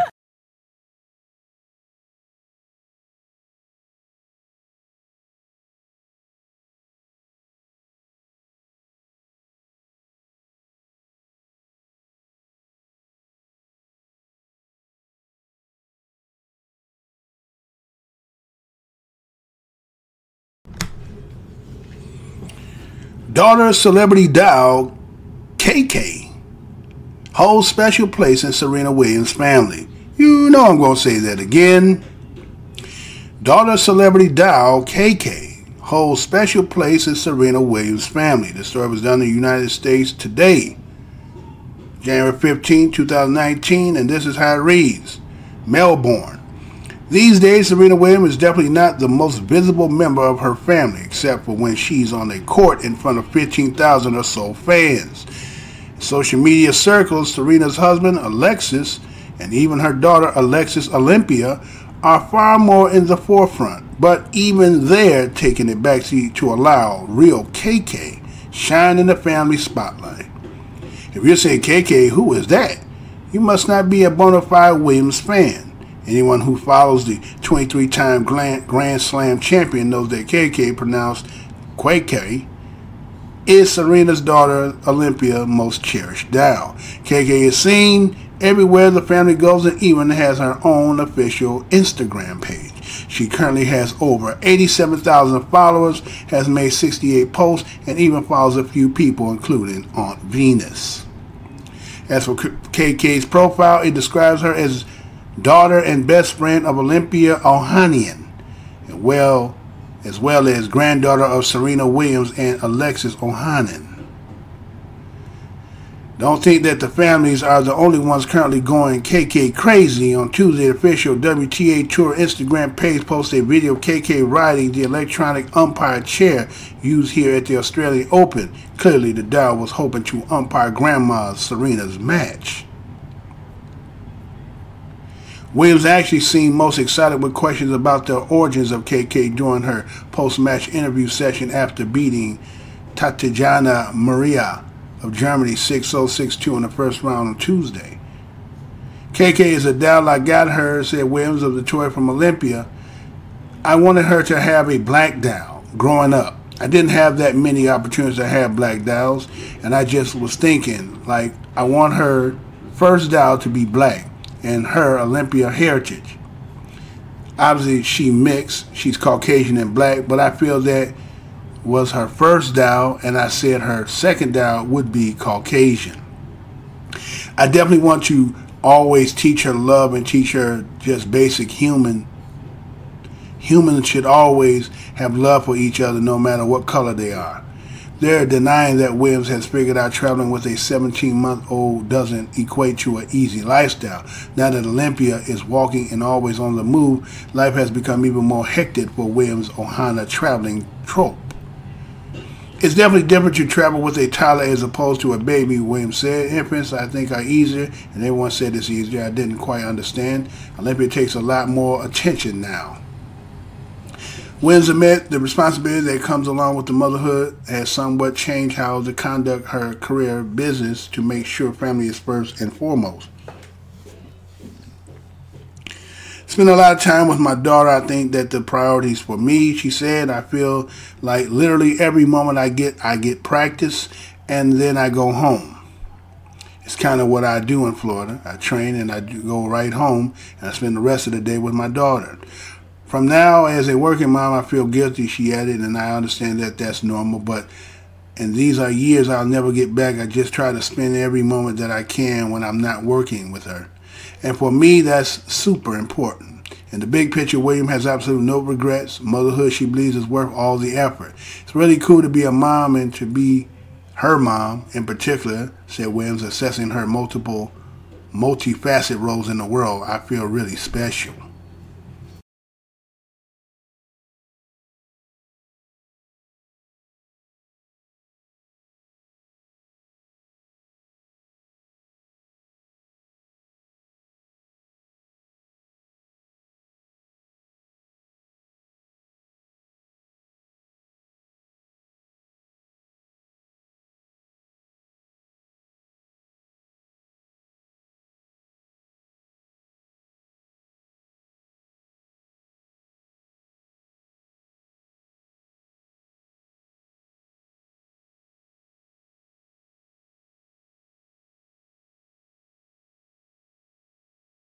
Still got me off? Okay, there, going back. They don't want me talking about this one, huh? They cut me, huh? All right, so what we got is Serena Williams and hype that came about the dog KK. They say Quay Quay, but it's QAI. That's KK to me, right? So again, you're entitled to who you love and who you want to be with, right? Right, that's called preference. I did a video back and broke that down, right? Those who've been around long enough remember I did that video, bro. I broke that down and the science to it, right? So it's funny, somebody whose father, right? Remember Richard, man. Richard told like a T.I. is, didn't he? Richard used to tell straight white folks straight up. Matter of fact, that's why he wouldn't even go out there to a lot of the matches, is because of a lot of stuff that was being said, and he knew who he was. So that oil and water ain't gonna mix again, right? And so knowing what we was able to peep into the life of the Williams due to what we've seen and with the things that we had heard, Richard was pro-black, right? And a lot of times when you come out of households and you are raised like that, sometimes, again, with social, we're going to say, let's say, your peer pressure, right, to fit in when you're young, right, and society pressures, right, and, and again, social media and all that other stuff. So you have a lot of people who might have came out of households who had that kind of, heard or was taught a certain understanding as what it is to be black. But sometimes it goes on deaf ear because they don't want to hear that, because again, as I said, as the different facets of life,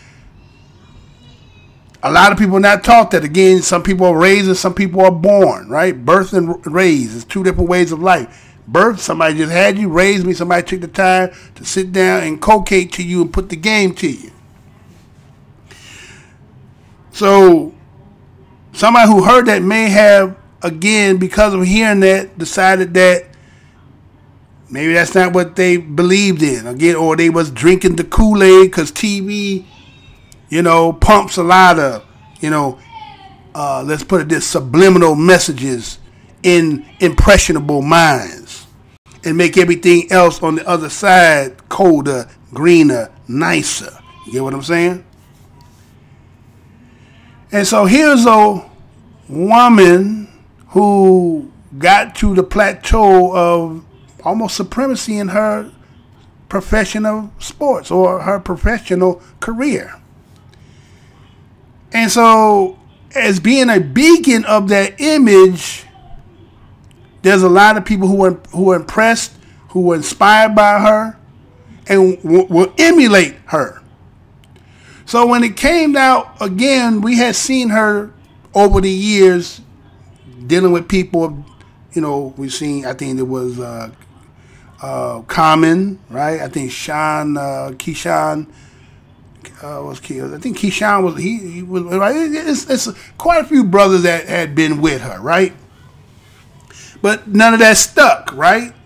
None of that stuck for some odd reason, right? And so when it finally come out that she ended up getting with this individual here, then married, then ended up getting pregnant, right? And for some brothers, a lot of us, we lost a lot in that, right? It was like, what? The whole mantra was like, you can love anybody you want to love. All right. Well, just imagine if your old daddy did that. Would you be who you is? Let's keep that 100, y'all.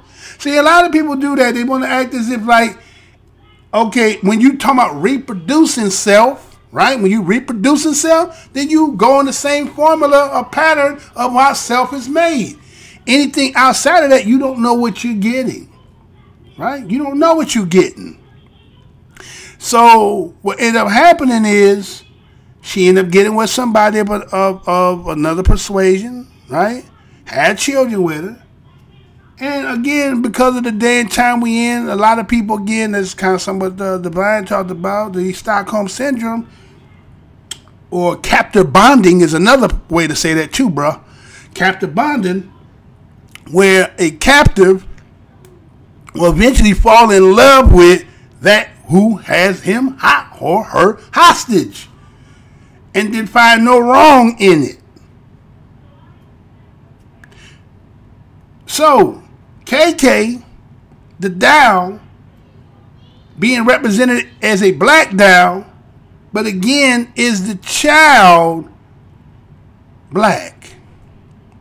Yeah, no people. Oh, what you mean that child is Serena black? Hey, do you understand the science to this game? You come from your father and you incubated through your mama. Do I got to say that again? Don't mean you don't get the 23 chromosome, but you are of your father's seed. Don't think about it. The seed from the sperm. Again, what they teach you in old sex education, reproduction, about the show the fused old film and the sperm swimming up the seed to get into the egg. Well, where that sperm come from? Where it come from? From the daddy, right?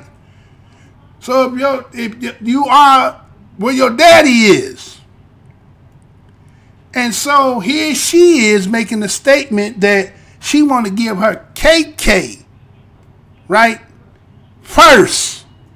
So I guess she's subliminally saying black first, right? You black first, right?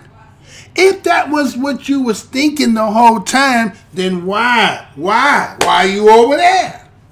Okay, you can love who you want to love, right? You can love who you want to love. But if you so conscious of that, and I want to go up and have my first day, but that ain't who she is. She is a byproduct of 50-50, right? She's a 50-50. So KK representing the post that's not what that. No, you done already compromised that. That's already been compromised. So here's this craze now, but you got everybody, I want to get a KK down on, you got the whole case, and the head was the father, you know what I'm saying? And the child does not really resemble you. So how is you gonna now produce who you as a individual who is a superior in your profession? I guess they say people will say, well, you got Blake Griffin, but that's in reverse, ain't it? But his mama white, but his daddy was black, right? Right? Oh, you give me somebody, right? I'm just saying. So here you are giving your superiority to okay, I don't know what's in the background with this cat, but is you gonna be able to produce another one of you? Is what the question becomes. And so your representation trying to say that your daughter is that first, but that's not even what you did first. Your father was that, your mama was that, but you not that. So quit playing this game as if that's what you down. So you sending wrong messages to them people who looking at you and they thinking, but that ain't how you getting down. Because you had those opportunities before you got there. But they could never be what it was until you got there. Now you found your Prince Charming. Let's stop playing, y'all. Let's stop it. Stop playing. You know what it is. You know what it is. So move on with that KK business, right? Because again, like I said once before, everybody get to think they can throw everybody on our team. Why we don't get to pick and choose who we on our team? Why everybody just get to be on our team just because, again, somebody wrote the script and said this is the way it got to be? How come it don't work on your end? It don't work on your end that way, so why everything we got to get? Again, this ain't no hating on, again, look, they ain't got nothing to do about the hating on the good. I'm just saying the whole aspect about this thing, right? So somebody so conscious about want to make sure that my girl have the first and this and that, then that should have never been an issue because, again, instead of giving the Caucasian doll second, you could have gave it first. That's where she came from first. She incubated through you. 100, y'all. 100. Moving on. Moving on. Ain't really no more about that. It is what it is. And I think that's why she lost a lot of points with a lot of people. But I guess if you don't care about that, then some of the other stuff that you're advocating for. And again, when that whole situation that went down in that tennis match, the one thing you did not touch was race. You touched everything else, all about my women and being a woman. See that? See, you jumped off because you don't want. See, so again, a lot of times some people grow up in households with people who given that game about being black, and they resent that. And so did everything in opposition to it. I wish I could ever do an interview with the father. I love to do an interview with Richard, boy. Real talk. Moving on. All right, so let me go ahead. What we at? What part of the show I'm at? I'm at the 135 mark. All right, I'm at the 135 mark. Let me look back out here and see who I see. I got a couple more people in the house. All right, that's all good. Let me read a couple more of these comments out here. My mic is out still. Still out? Okay, I think I should be back though. All right. Serena has agenda. Let me go on back a little bit. Let me read some of these comments up in here. Let's see what I got going back. Okay, so Bernard Thomas. Let me go back a little bit more. Chest move. Okay, okay, there we go. Checking in. Okay, we got Furious God checking in. What's good, fam? What's good?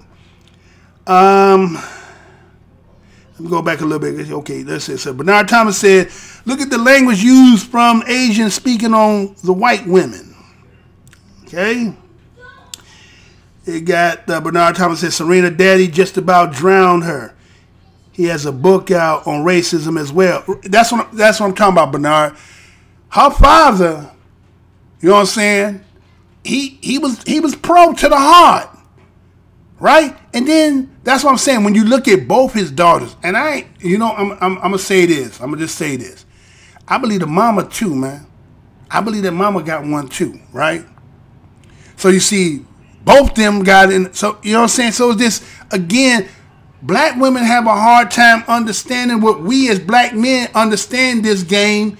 Yes, sometimes, brothers, y'all go over there and y'all be tasting the pork, that other white meat. Y'all like that other white meat, right?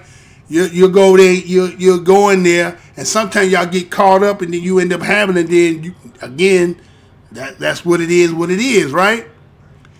And some of y'all didn't even come out of that kind of environment that she did, but we know she came up out of that environment. We know because we seen. Remember the interview she did when the dude it was a interview. They were talking about her beating somebody. And dude was like, well, what makes you so confident? Richard stepped in like, wait a minute, hold on, my boy. I told you, leave that alone. You know what I'm saying? He went in on him, and I told he was all, you know what I'm saying? He was 100 with that, right? To the fact that he couldn't even fuck around out there. Matter of fact, you hear a lot of them be like, matter of fact, with that little girl that she lost to, black and Japanese, the father was the same way like Richard. He couldn't come in there either.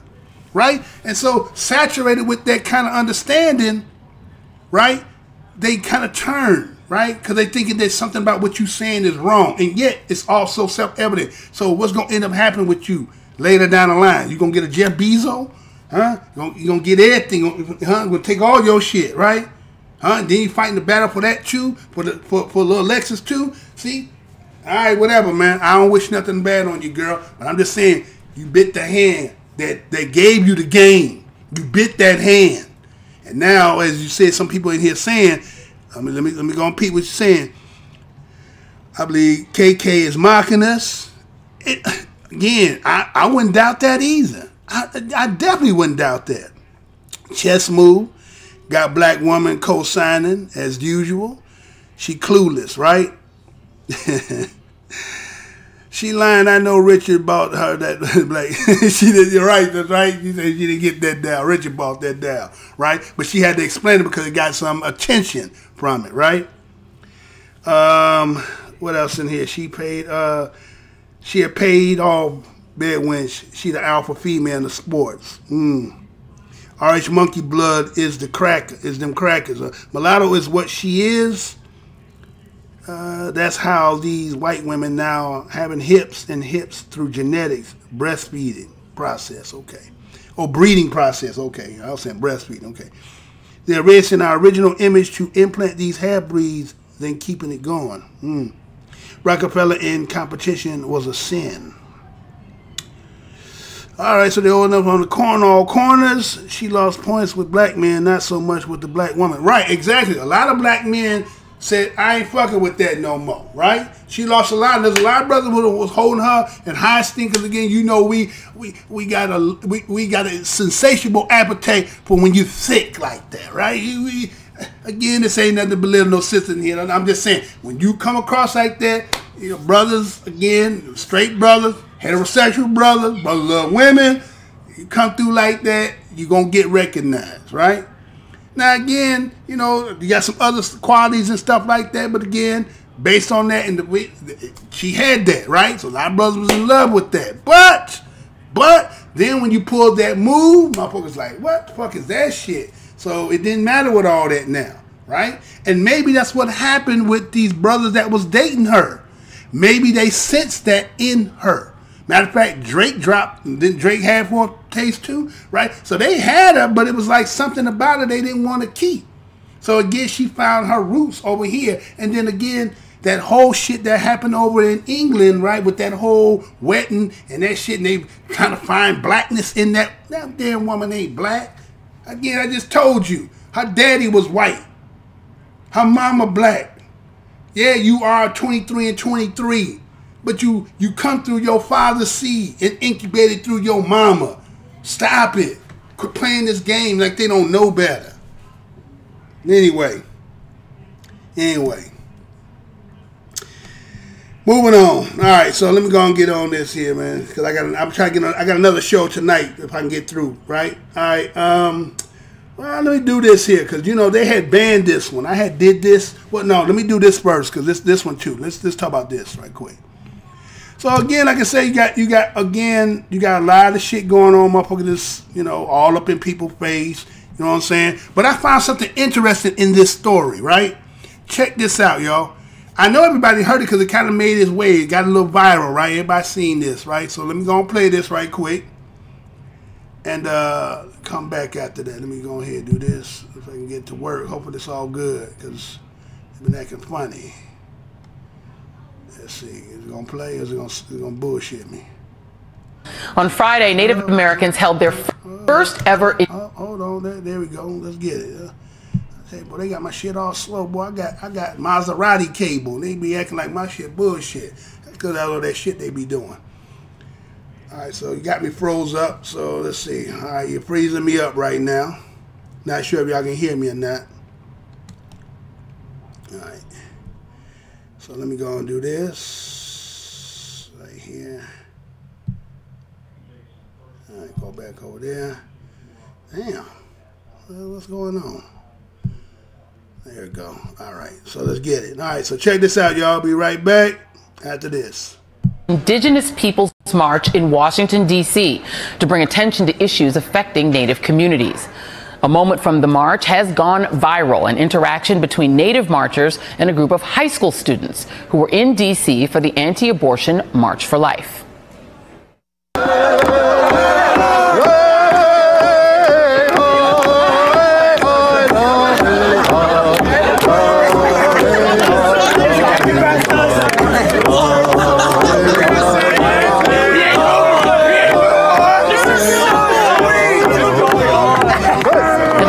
The students were from Covington Catholic High School in Kentucky. The Catholic Diocese of Covington, which oversees the school, said in a statement, quote, "We condemn the actions of the Covington Catholic school students towards Nathan Phillips specifically and Native Americans in general. We extend our deepest apologies to Mr. Phillips. This behavior is opposed to the church's teachings on the dignity and respect of the human person." The diocese also said the matter is under investigation and that some students could be expelled. Joining me now by phone is the man that you saw in that viral video, Indigenous rights activist and Omaha tribal elder Nathan Phillips. And Elder Phillips, thank you so much for being here. Thank you. So tell us what happened. Give us kind of the full story of the backstory to what we saw in that video. Well, it started at the end of our rally there on the Washington Monument grounds. And well, first, I'd like to say thank you for bringing me on, too, and allowing me to say a few words here. So we were there at the end of our march, and there was a group of fellows there that were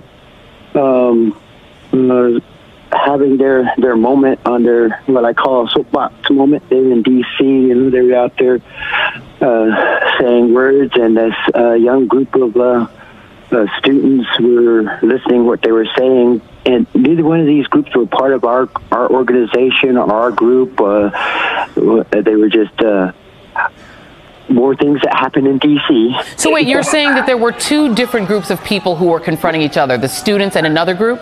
Yeah, I hear that this other group is called the Black Israelites, maybe, or something like that.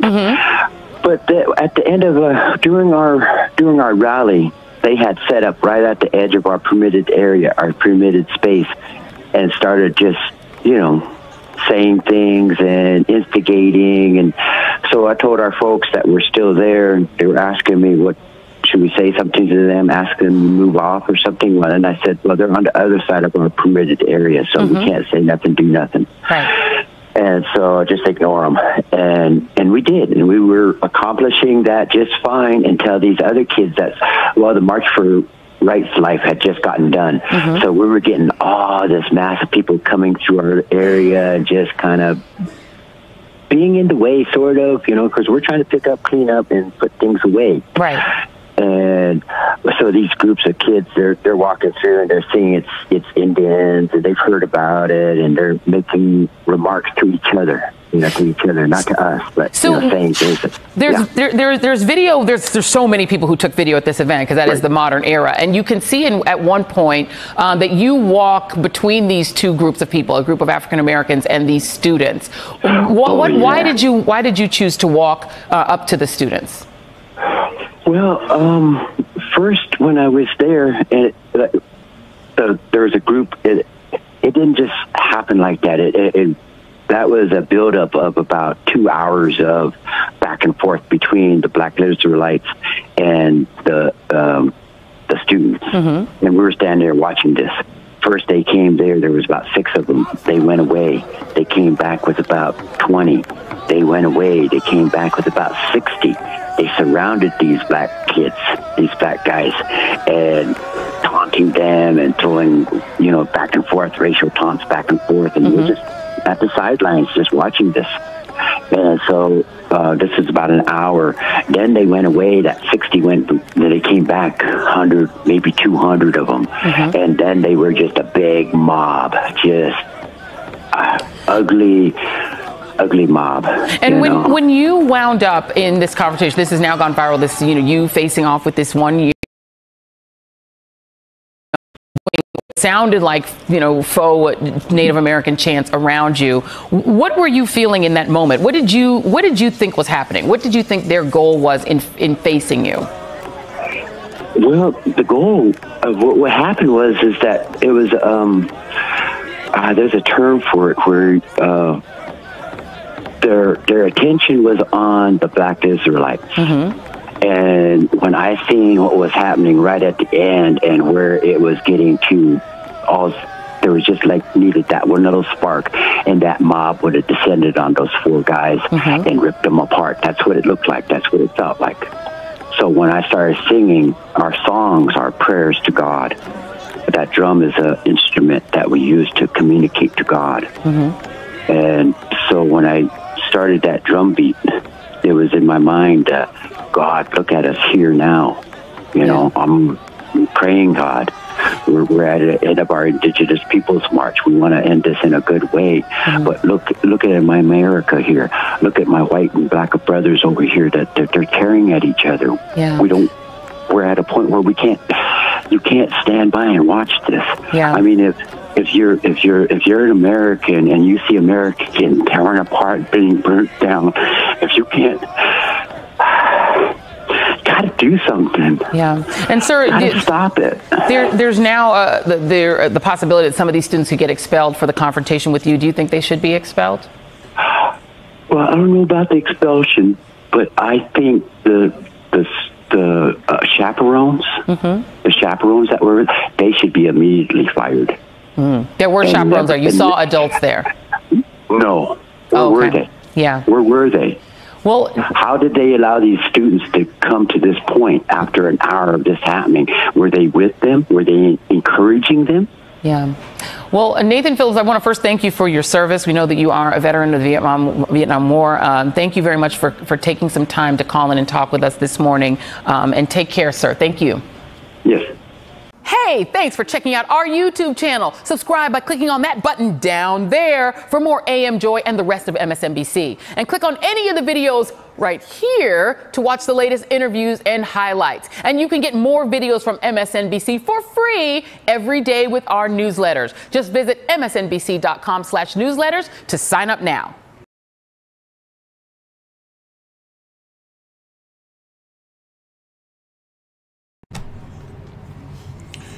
Native American leader of Michigan, mob mentality in students was scary. You know I'm going to say that again. Native American leader of Michigan, mob mentality in students was scary. This story was done today, January the 20th, 2019, coming from the Detroit Free Press. And this is how it reads. For years, Native American advocate Nathan Phillips of Metro Detroit has been fighting for the right of indigenous people. On Friday, his battle gained national attention as social media video captured his standoff with a group of taunting Catholic school students in the nation's capital. The video of Phillips peacefully drumming and singing while surrounded by a hostile crowd illustrates the nation's political and racial tension. Speaking to the Free Press by phone, Phillips, 64, explained what happened after 5 p.m. Friday during the Indigenous Peoples March he was attending and spoke of his history working for the cause of Native American people. He gave new details about an incident that sparked outrage and criticism from a range of groups. Prior to what is seen on the now viral video, Phillips said he was in D.C. attending a Native American rally. Near the end of the rally, he said he tried to keep the peace between a group of mostly white students attending a March for Life event and a gathering of about 4 black members of a religious group known as the Black Hebrew Israelites. Phillips, a former Marine, said the incident started as a group of Catholic students from Kentucky were observing the Black Israelites talk and started to get upset at their speeches. The Catholic group then got bigger and bigger with more than 100 assembled at one point, he said. They witnessed these individuals on their soapbox saying what they had to say, Phillips said. They didn't agree with it and got offended. Then things got heated. They were in the process of attacking these 4 black individuals, Phillips said. I was there and I was witnessing all of this. As this kept on going and escalating, it just got to a point where you do something or walk away, you know. You see something that is wrong and you're faced with the choice of right or wrong. Phillips said some of the members of the Black Hebrew groups were also acting up, saying some harsh things, and that one member spit in the direction of the Catholic student. So I put myself in between that. Between a rock and a hard place, he said. But then the crowd of mostly male students turned their anger towards Philip. There was that moment when I realized I put myself between beast and prey. Philip said these young men were beastly and these old black individuals was their prey.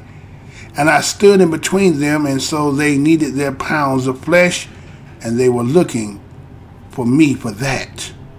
The crowd of students, some who wore MAGA hats, mocked Native Americans while chanting "Build the Wall" and using derogatory language. The students had a mob mentality that was scary. It was ugly what these kids were involved. It was racism. It was hatred. It was scary. Speaking from his niece's home, Phillips said, I'm a Marine Corps veteran, and I know what that mob mentality can be like. That's where it was at. It got to a point where they just needed something for them to just tear them apart. I mean, it was that ugly. Phillips said he recalled the looks in these young men's faces. I mean, if you go back and forth at the lynchings that was done in America, and you see the faces of the people, the glee and the hatred in their faces, that's what these faces look like. When I took that drum and started singing, I placed myself in between these two factions of people. It wasn't a real conscious process. It was just what they called a spur of the moment. Phillips said the blame for the incident is what the students' chaperones. Phillips said the blame for the incident is with the student chaperone. If their own instructors, their own teachers, their own chaperones would have handled the situation right from the beginning, it would have never had happened. Phillips said, I would have never been bothered with it. Born in Nebraska in the Omaha tribe, Phillips said he was 5 years old when he was taken away from my family and put in foster care until I was 17. Phillips said he grew up in an abusive home, started working on construction and lumber jobs, and then joined the Marines serving in the Vietnam War. He later moved to Washington, D.C. and became active with the Native American issues. He's now with the Native Youth Alliance and also does work with Native American veterans. Phillips said he moved to Michigan 10 years ago after his wife was diagnosed with bone marrow cancer. She was getting treatment at a university and died in 2015, he said. That same year, Phillips said he was racially harassed by a group of students at Eastern Michigan University. Fox 2 Detroit reported on the incident at the time. Phillips said he was walking by when he noticed students dressed up as Native Americans saying they wanted to bring back the university's previous logo of a Native American tribe, the Hurons. I told them that was racist, and they got upset with that. Philip told the Free Press. One of the students threw a full can of beer at me that was unopened and hit me with it, and the police did nothing. The school did nothing. Philip said he's concerned about the political climate that he said causes incidents like those he had experienced. It's like we need somebody to blame against for our failings, he said. Our president is kind of feeding the fire of racism. Some of the things he's been saying has been divisive. The building of the wall. Why do we have to build a wall on the southern border and not on the northern border? Phillips said the students who derided him Friday were motivated by fear of different people. The black Israelites, they were saying some harsh things, but some of it was true too, Phillips said. These young white American kids who were being taught in their Catholic schools, their doctrines, their truth, and when they found out there's more truth out there than what they've been told or taught, they were offended, they were insulted, they were scared, and that's how they responded. One thing that I was taught in my Marine Corps training is that a scared man will kill you, and that's what these boys were. They were scared. Phillips said that the clash in Washington, D.C. means that we've got a lot of work to do in educating people about Native Americans and racism. At the same time, he said he's encouraged by how technology has allowed the message to be spread. Many people wouldn't be hearing what's happening just yesterday if it weren't for these technological wonders. So we have a chance. I'm just really overwhelmed with the outpouring of support.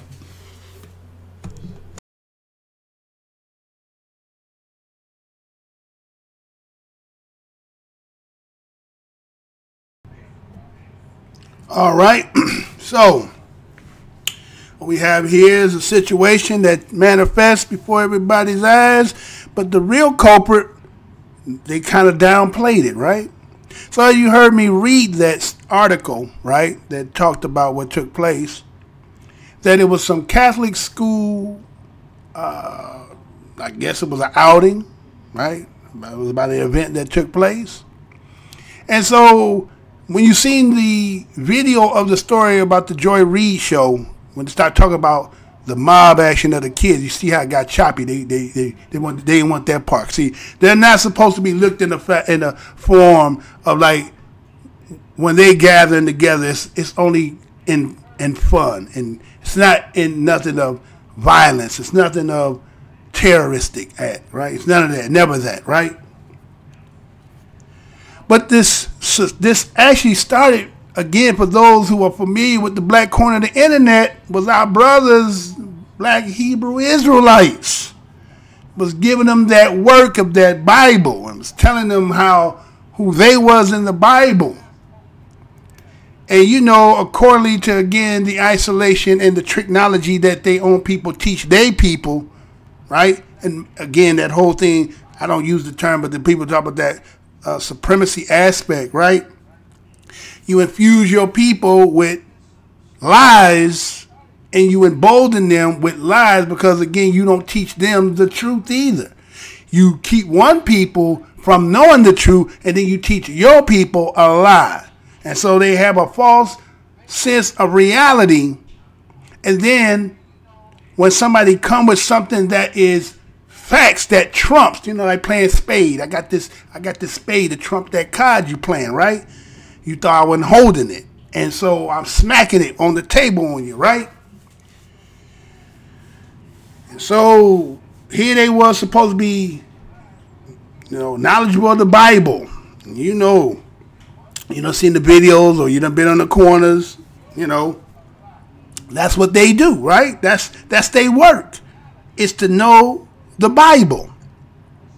And so when they got through hitting them with it, they swelled up. See, again, when you can't defend what it is that you believe in, then how knowledgeable are you of what you claim to hold, right? If you're not as knowledgeable with it. And so that's what happened. That's why a lot of people say, don't talk about politics and religion, and because again, most people can't be thorough with what they believe and what they know.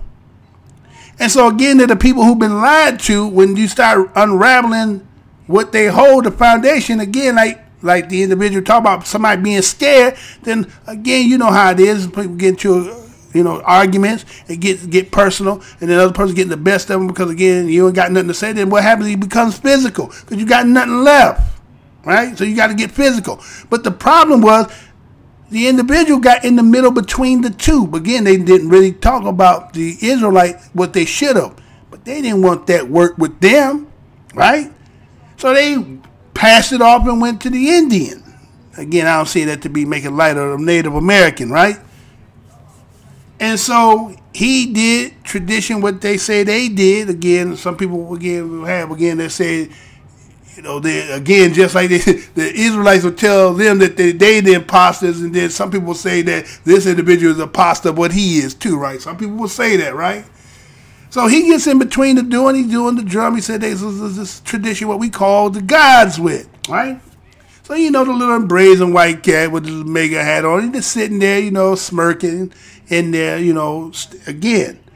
Kind of like what took place with the little girl that got snuffed by the white dude. Remember, 6'5", 6'4", 250 white dude knocked out the little sister again. It was kind of hard even for me to even try to rectify, even though, again, I didn't condone. But standing in the position he did, other than the fact that him coming at him or making a move, then okay, I guess he was just in his square. That's the position he stood. It was just more of a, taking a stance.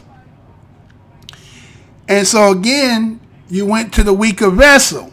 Because see, if you'd have went over there to the Israelites, well, again, they try to make the old. You see how they downplay, say, or the old black Hebrew. All them brothers. You got some wisdom brothers over there, but you got some lions over there too. Huh? They've been doing that for years out there. I think they go back to at least about 69. They've been out there for a long time, right? Doing that work. You ain't running up on them like that, and even with all them, they wouldn't go. You understand? So you couldn't defeat them, so you found a patsy to get off of it. It made viral, but they cut that aspect of the black Hebrew Israelite because they don't want that as part of the conscience of anybody even saying, well, why these niggas think they black Israelites, huh? They don't want them that. So they downplayed that and keep it on that. Yet the man was talking about that, but it was systemic about the conversation between that and that, the Catholic and the black Hebrew Israelites. So they made more news about the stance of that and the drama that, but they didn't talk about the black Hebrew Israelites because they didn't want to open up that. See, because them brothers in there, they know the Bible and they know they gonna bring it out and say, this is who we are. Who is y'all in here, right? They go with the Esau and they go with the whole, right. Again, I feel what you're talking about on that. And, I got a sister in here in Washington. I ain't seen her in a couple of days. You ain't hit me up. It's all good. I think that's part of her ideology as well. Are we part of the Israelites? Again, I don't lose nothing by who I am. You get what I'm saying? I am a black American in this country. And if that be my gene, then yes, I'm one too. Right? If they say we the Native American, we do that, and that's in my cut too. right? So I don't lose in no form fashion. This is how you gonna put it on the title. You get what I'm saying? But other people know who we are. Shit, we could be Egyptians too, right? We could be a whole lot of people over here, right? So again, the whole thing was they downplayed that and they put it more about that there. So I just, again, here it is, taking their stance. They took the lower road. See, if they want the high road, they should have gone ahead and try to get that work with the Israelites. But they already got derailed. They already got their air taken out. So you want to talk about this here. Weak shit, right? Weak ass shit. So let me go ahead and, hold on, let me see what I got up in here. I got a couple more in the house, all right? All right, so since I got a couple more in the house, I got to do a commercial for you, right? You know what I'm saying? While y'all sitting up in here and let a brother hold something, man. You know how hard it is for me to do a show? You ain't going to find too many shows over here talking like this, right? You're not going to find that. They on that other, right? Over here, we going to keep it what it is. So let me go and play this right quick. Come on back, and then we're going to get to the nitty-gritty of the show. Oh, shit, I don't want to do that. I don't want to do that. No, I don't want to do that. Hold on. Hold that thought right there. Hold on. Oh.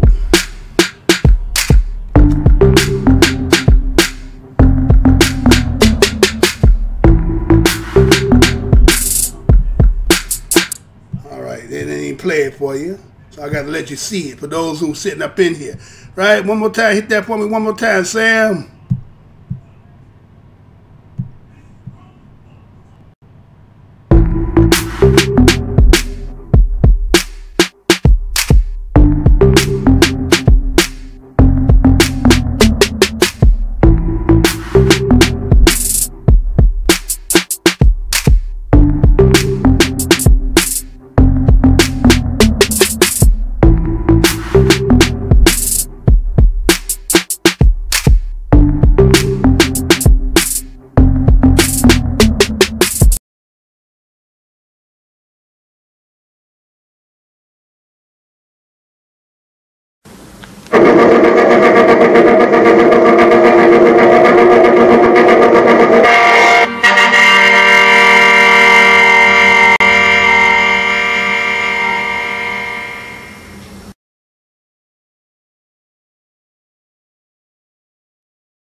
Alright, so we back.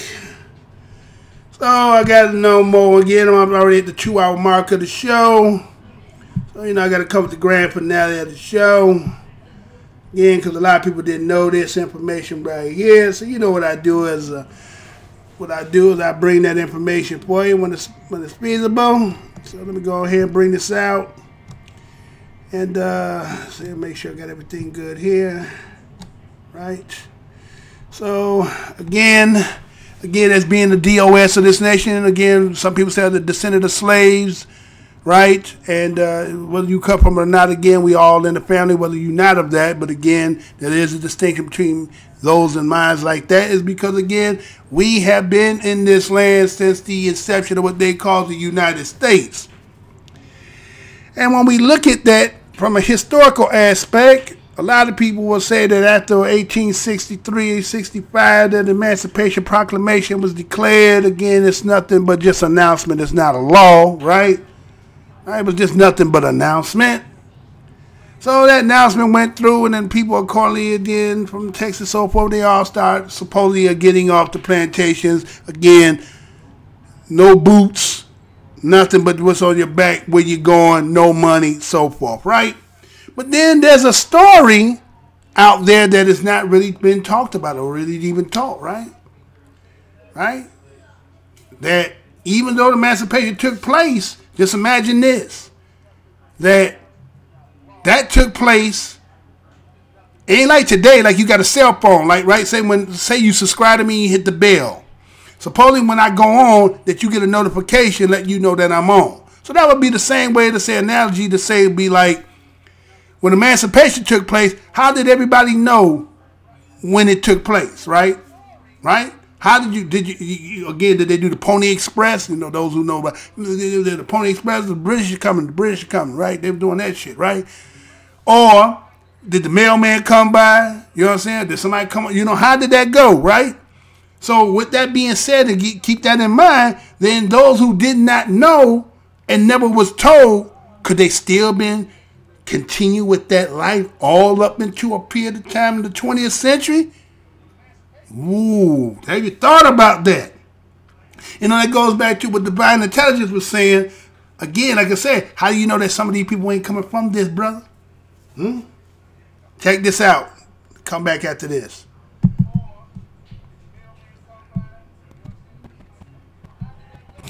Blacks were enslaved well into the 1960s. All right, slow up. You know what I'm saying? They got to do me like that. Because you ain't supposed to be hearing this, right? So let's go and do it right. Gonna let you see it first, and then we're gonna play it off. Let's do it. Hit it, Sam. Blacks were enslaved well into the 1960s. I'm going to say that again. Blacks were enslaved well into the 1960s. More than 100 years after the Emancipation Proclamation, there were black people in the Deep South who had no idea they were free. These people were forced to work, violently tortured, and raped.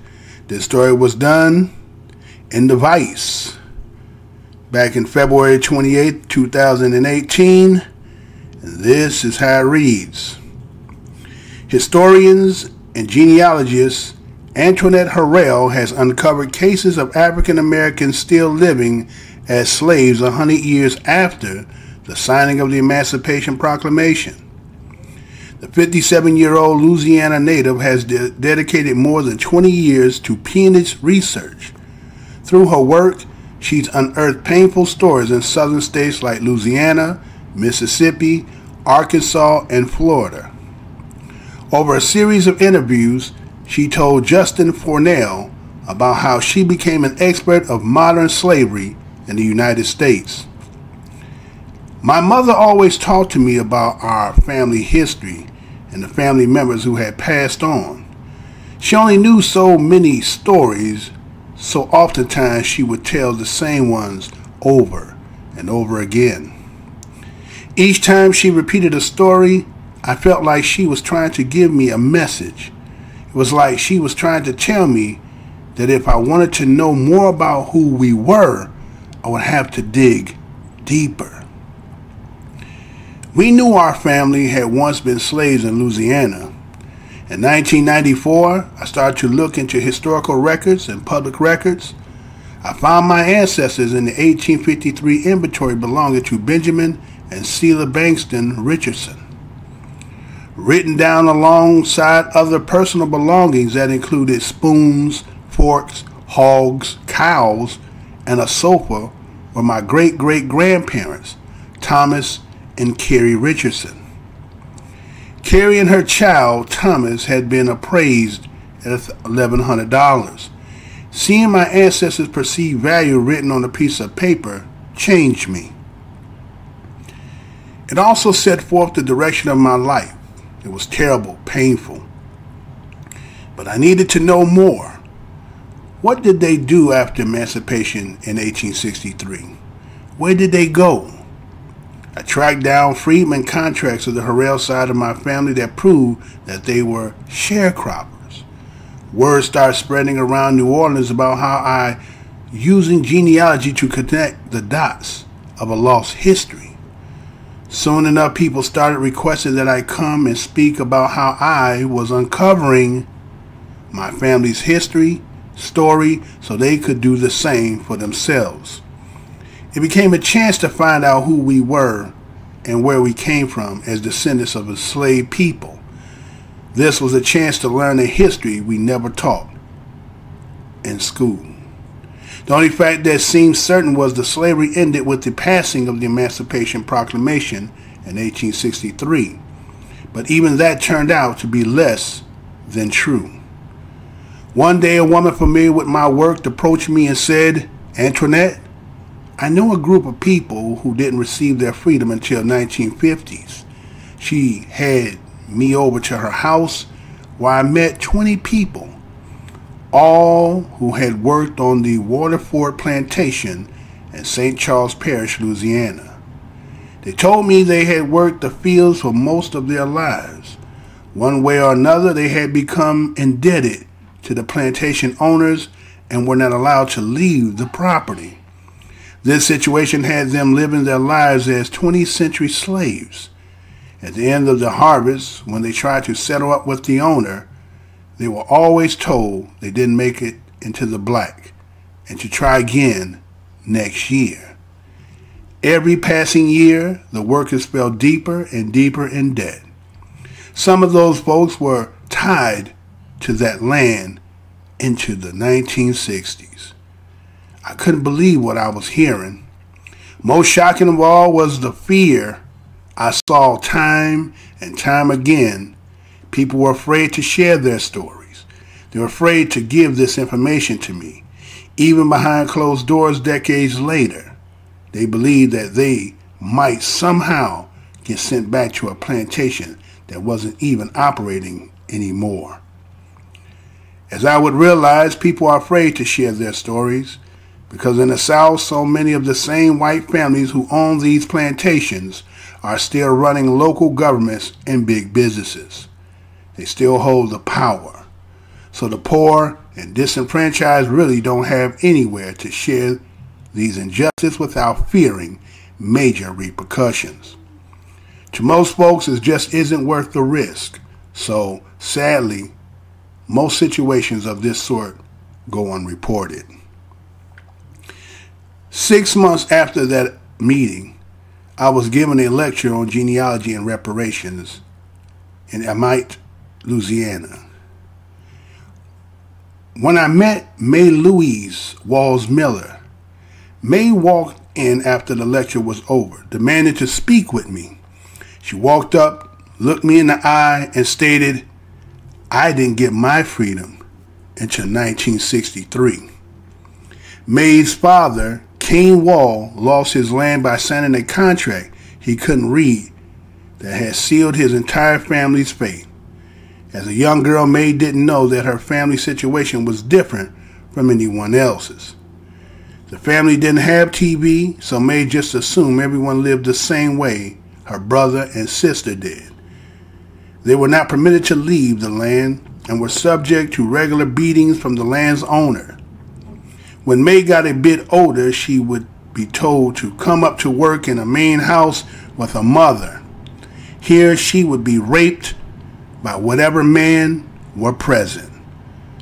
Most times she and her mother were raped simultaneously alongside each other. Her father, Cain, couldn't take the suffering anymore and tried to flee the property by himself in the middle of the night. His plan was to register for the army and get stationed far away. But he was picked up by some folks claiming they would help him. Instead, they took him right back to the farm where he was brutally beaten in front of his family. When May was about 14, she decided she would no longer go up to the house. Her family pleaded with her as a punishment would come down on all of them. May refused and sassed the farm owner's wife when she told her to work. Worrying that May would be killed by the owners, Cain beat his own daughter bloody in hopes of saving her. That evening, still covered in blood, May ran away through the woods. She was hiding in the bushes by the road when her family rode by with their mule cart. The lady on the cart saw the bush moving. She got off to find May crying, bloodied and terrified. That white family took her in and rescued the rest of the Walls later that night. These stories are more common than you think. There were also Polish, Hungarian, and Italian immigrants as well as other nationalities who got caught up in these situations in the American South. But the vast majority of the 20th century slaves were of African descent.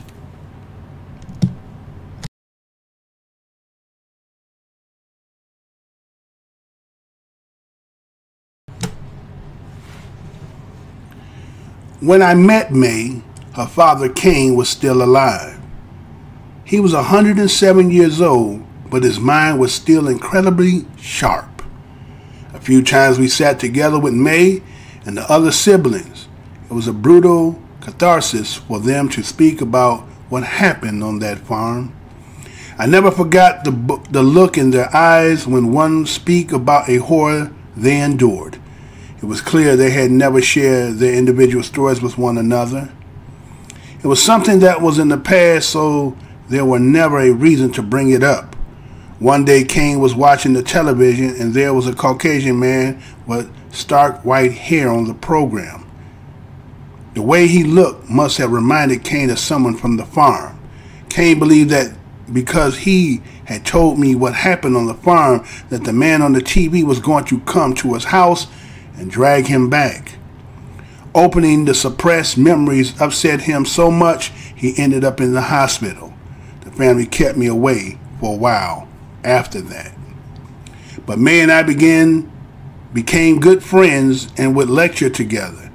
There were an unusual tics she had from her upbringings. Sometimes when we would be at an event where there was free food, she couldn't stop eating. She told me this was for years of not knowing when she would eat again. There were other times she would need to take her shoes off. She had grown up not wearing shoes and said sometimes her feet felt uncomfortable when she wore them. The nuisance of May's PTSD from growing up as a slave gave me a look into what life must have been like for many of our ancestors who were held under such inhumane conditions. May died in 2014. She was a fearless, beautiful spirit and has left a gigantic void. I'm glad her brother Arthur has continued to tell the Walls family story. People who hear these stories will often say, "You should have gone to the police. You should have run sooner." But the land down here goes on forever. These plantations are a country unto themselves. The property goes from can't see to can't see. Even if you could run, where would you go? Who would you go to? Do I believe May was the last to be freed? No. Slavery will continue to redefine itself for African Americans for years to come.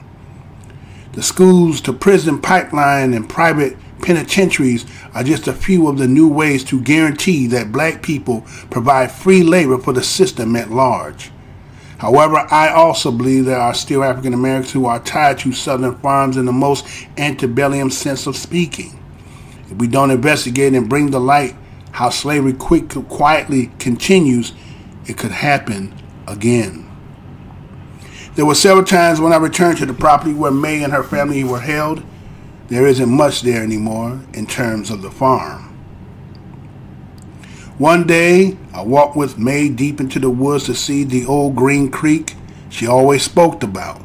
That filthy patch of water where the cows pissed and shit was the same water that May and her family drank and bathed in.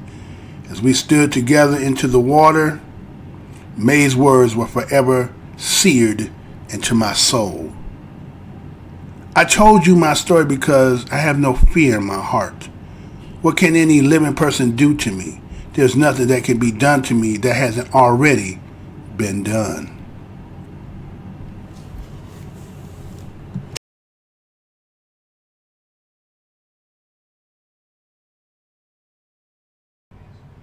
All right. So, blacks were enslaved well into the 1960s. Something to think about, right? That is a story not told.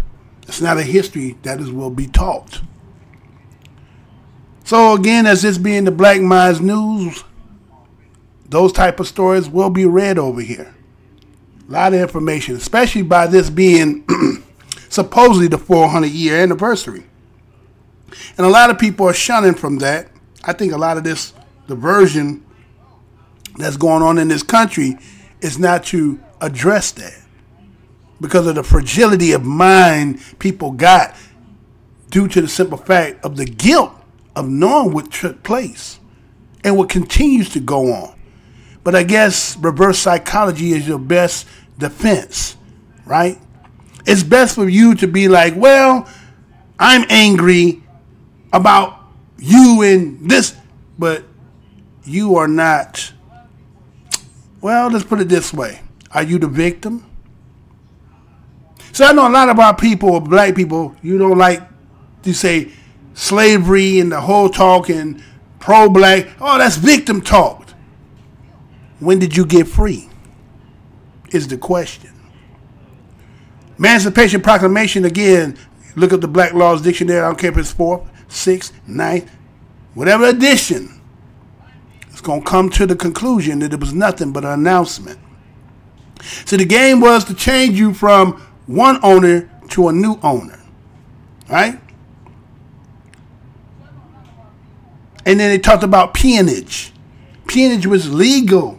Again, I think the concept of subconscious of, let's say, Caucasian people is that slavery could not have been so wrong because, again, it was considered legally. So there's legal and lawfully, right? Two different things, right? So because under the laws, and again, you know, laws in this country constantly change, marijuana has always been illegal, but pretty soon it will be legal, right? But does it make it right just because it was lawful or unlawful, right? Or say legal or unlegal. So is marijuana itself good or is it bad? Or it just depends on who decided to make it say it's right and it's wrong, right? So it's kind of like maybe. It's not yes and it's not wrong. It's in between. So slavery, depending on the position, unless you're not the victim, if it's legally, it was legal. We didn't do anything wrong. It was legal. But not, see, and I have to tell myself that the position that you were in, you were lower than a human, so that justifies and validates it. Not the humanity aspect, and come to the realization that, matter of fact, I think that humanity is greater than ours. I'm not saying all, but a people who can be under the conditions and still, in 1960, someone just let go 100 years after so-called emancipation.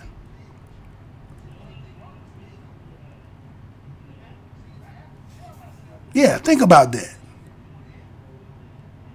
That the people who kept tricking them at the end of the year, saying, no, you still ain't in the black. You didn't pay off your debt to keep you in that condition. See, it's kind of like when they tell you Reconstruction, right? Well, after Reconstruction, right? So you let somebody go who didn't have nothing, ain't got nothing but the shoes or the clothes on their back,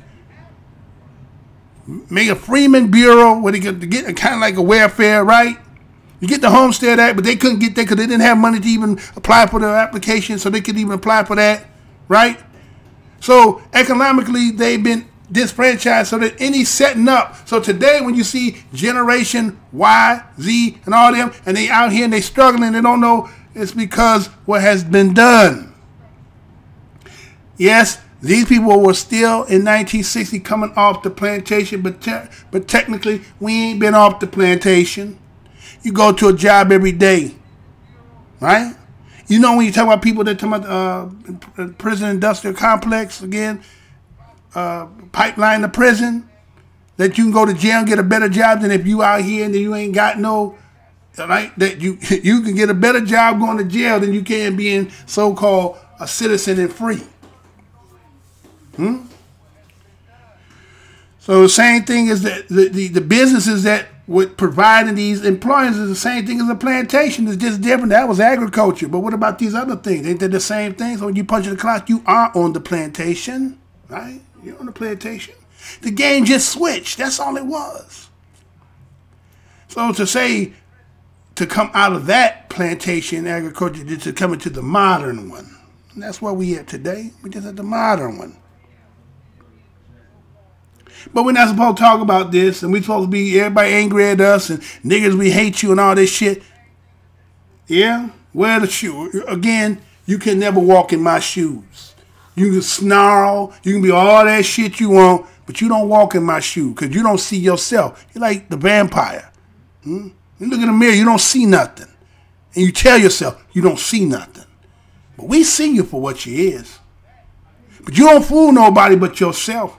And again, as I said before, you keep telling yourself, like Kiss, knights in service to Satan. But Satan ain't got no place either. See, because the book told you that he going to be in hell, and that's where you're going to be able to go with him, and that's where you're going to thrive at, right? But you don't know that because you don't know who wrote that. But that who did create this, you can't read that hand. Not until you get there. Not till the inevitable happen. And by that time, too late. Right? It's too late. So you think you can keep on doing what you're doing, and they're going to keep on putting the pressure, and you think that somehow, because you stockpile bombs, guns, missiles, tanks, that one thing that we know as people of color, whether you believe in the book or not, it say things that we know that does not come from a Caucasian mind.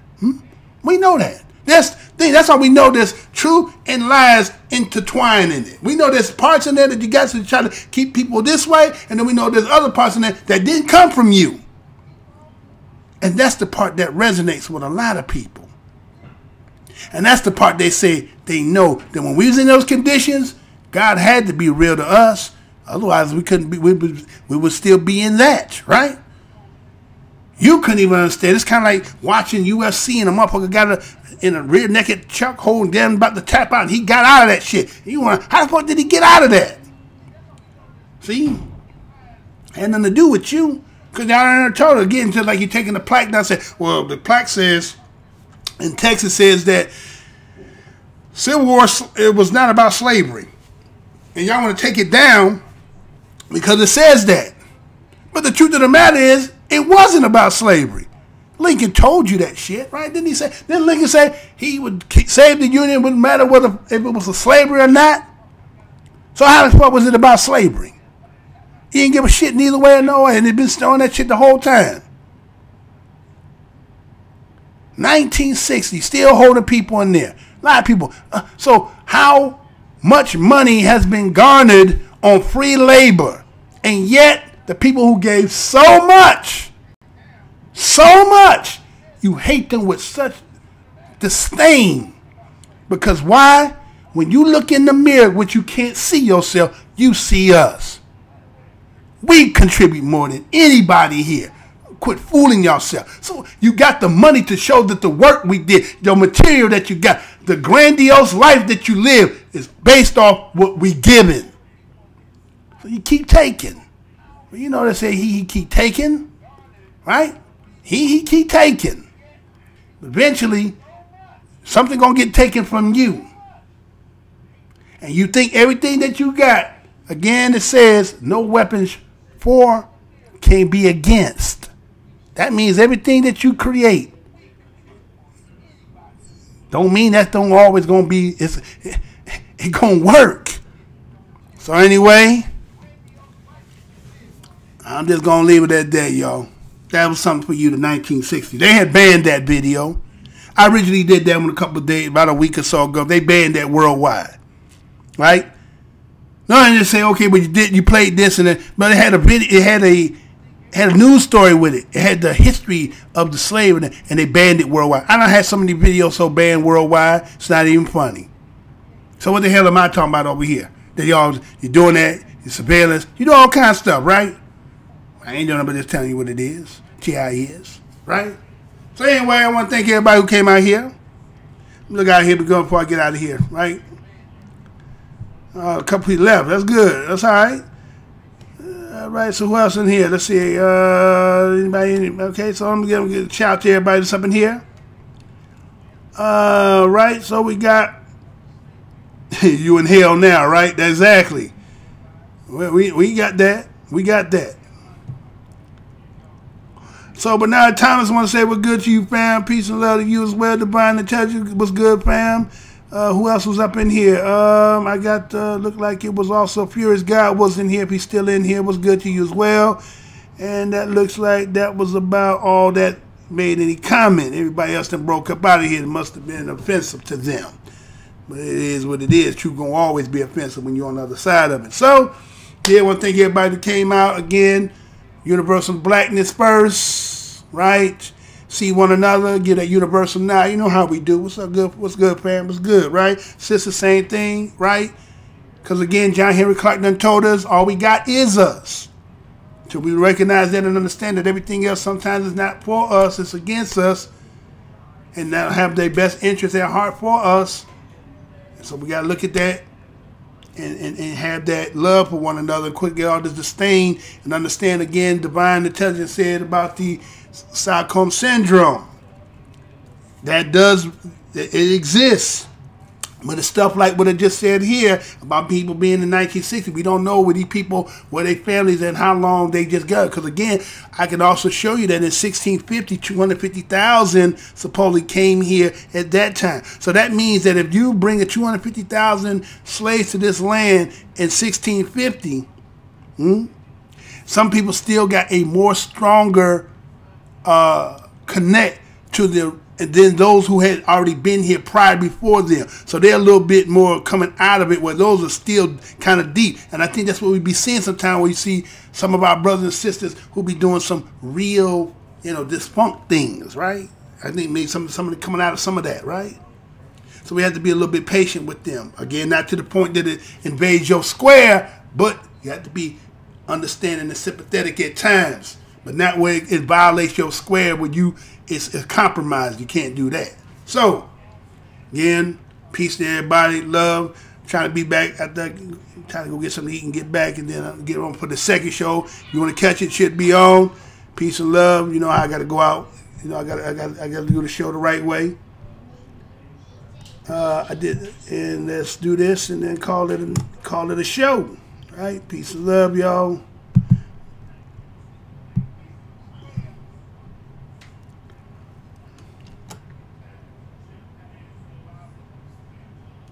See if I can get that out. Okay. Play. Portions of the following program may be unsuitable for... let me do what I do then. I'll tell you, boy. Make it so hard for you to do it. All right, so let me get it up out of here. Call it and do it. Let's get it.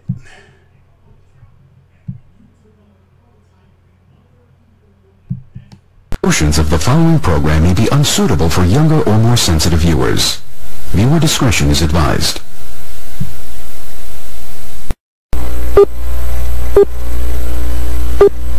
Remember, the enemy has only images and illusions, behind which he hides his true motives. Destroy the image, and you will break the enemy. I'm here to tell you tonight that the businessmen, the mayor of this city, the police commissioner of this city, and everybody in the white power structure of this city must take a responsibility for everything.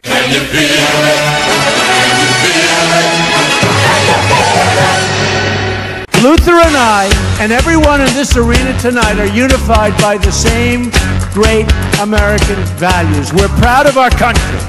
We respect our flag.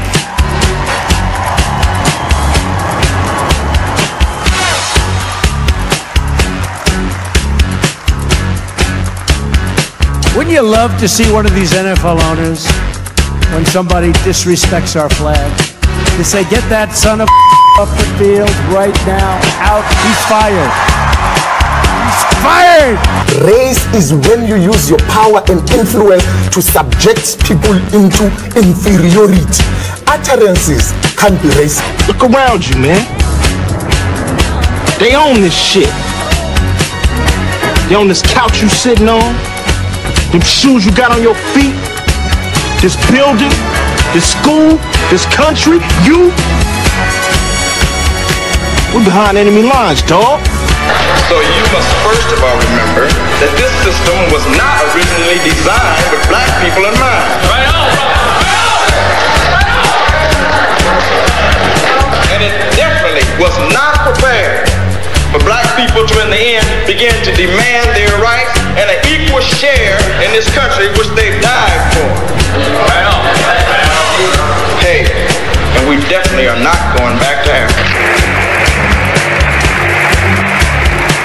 In the church, we used to sing the song, "Good news, the chariot is coming." While you sit here today, knowing that you have come to hear good news, you must realize in advance what good news for you might be bad news for somebody else. Right. What good news for the sheep might be bad news to the world. They say, oh, things are getting so much better for you. In 1849, it was hitting blacks on the head 100 times a day. In 1990, they hit them 48 times a day. Isn't it better? Oh, it's got to be better. You're saved 52 blows. The only purpose of most black Americans on earth today is to destroy. I think that's noble. Italians love Italians. When Irish love Irish. But when a nigga loves a nigga, it's an unpardonable sin. They have blood in their hands. When we say they have blood in their hands, we are not saying him, George Bezos, went and killed. But white people colonized us. They dispersed us. They enslaved our people. They sucked our economy dry. They are still sucking it dry even today. That's white people. Tony Blair, George Bush, Napoleon Bonaparte, Leopold, Adolf Hitler, Benjamin Netanyahu, all white people, they are the same. They are racist and they are full of hate. I've been waiting for you.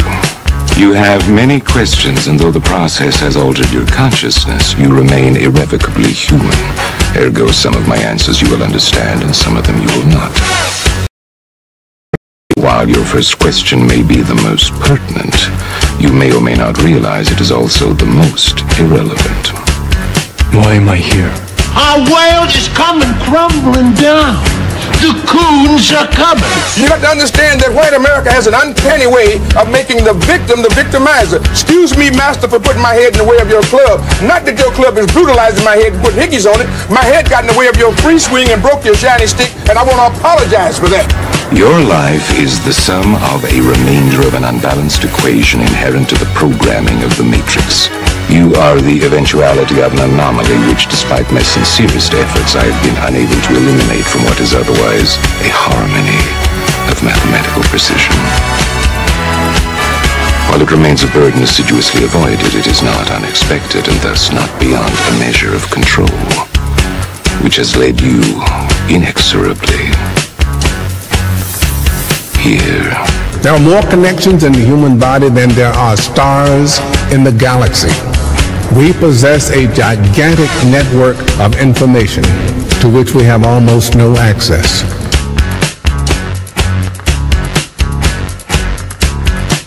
The Matrix is older than you know. I prefer counting from the emergence of one integral anomaly to the emergence of the next, in which case this is the 6th version. 5 months before me. There are only 2 possible explanations. 5 months before me. Either no one told me, or no one knows. Precisely. As you are undoubtedly gathering, the anomaly is systemic, creating fluctuations in even the most simplistic equations. Control me! I'm gonna smash you to bits! You can't make me do anything like trick! Choice. The problem is choice. Let us remember that we are not brutalized because we're Baptist. We're not brutalized because we're Methodist. We're not brutalized because we're Muslim. We're not brutalized because we're Catholics. We're brutalized because we are black people in America. White people made him to be what he is.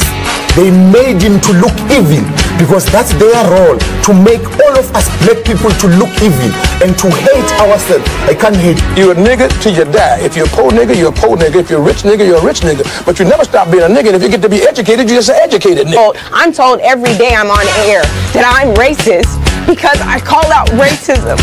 That is maddening to me, and I'm crying about it because it's crazy. So the Honorable Elijah Muhammad is teaching you and I and trying to tell the white man to get this powder keg out of his house. Let the black man separate from his house. Let the black man have his own house. Let the black man have his own land and his own property. I thought the bitch was white!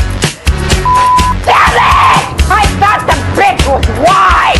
That's true. I think that white people are so guilty, knowing what they've done to black people, that they feel if the deeds were reversed, they would hate the black man if he had done the same thing to them.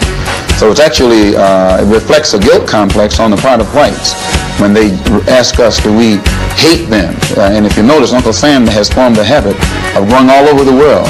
He calls it the ugly American or the American image. He thinks that everybody hates him because it's a guilt complex. And if you think that if you are worried about Europeans hating you, and they're your allies and your cousins, well, naturally it would follow for you to think that Negroes in this country would hate you, especially in light of what has been done to black people in this country by white people. Now, check it out. The white ball dominates everything, right? Knocks the shit out the yellow ball, the red ball, right? And the game's over when the white ball drives the black ball completely off the table. But you have to see that all of this is hypocrisy. I love Malcolm. Malcolm called me the Sunday that he died. I was working Basin Street East. He said, "Brother Greg, you coming by today?" And I said, "Malcolm, I love you." And I said, "I love you so much, I don't even want to take a chance to be there." He said, "What do you mean, Brother Greg?" I said, "Well, I close tonight, Sunday night at Basin Street East." And I said, "But I had my wife book me a flight into Chicago at 8 o'clock this morning. And I'm going to Chicago, and I had my salary book me into about 10 miles from the airport. And I'm going to go there and speak this afternoon, and I'm going to stay there until they tell me you did. Because I'm not going to let this government get two of us for the price of one. And I'm going to call Adam Clayton Powell when I finish talking to you and beg him not to come there. Because today, the United States government is going to get you."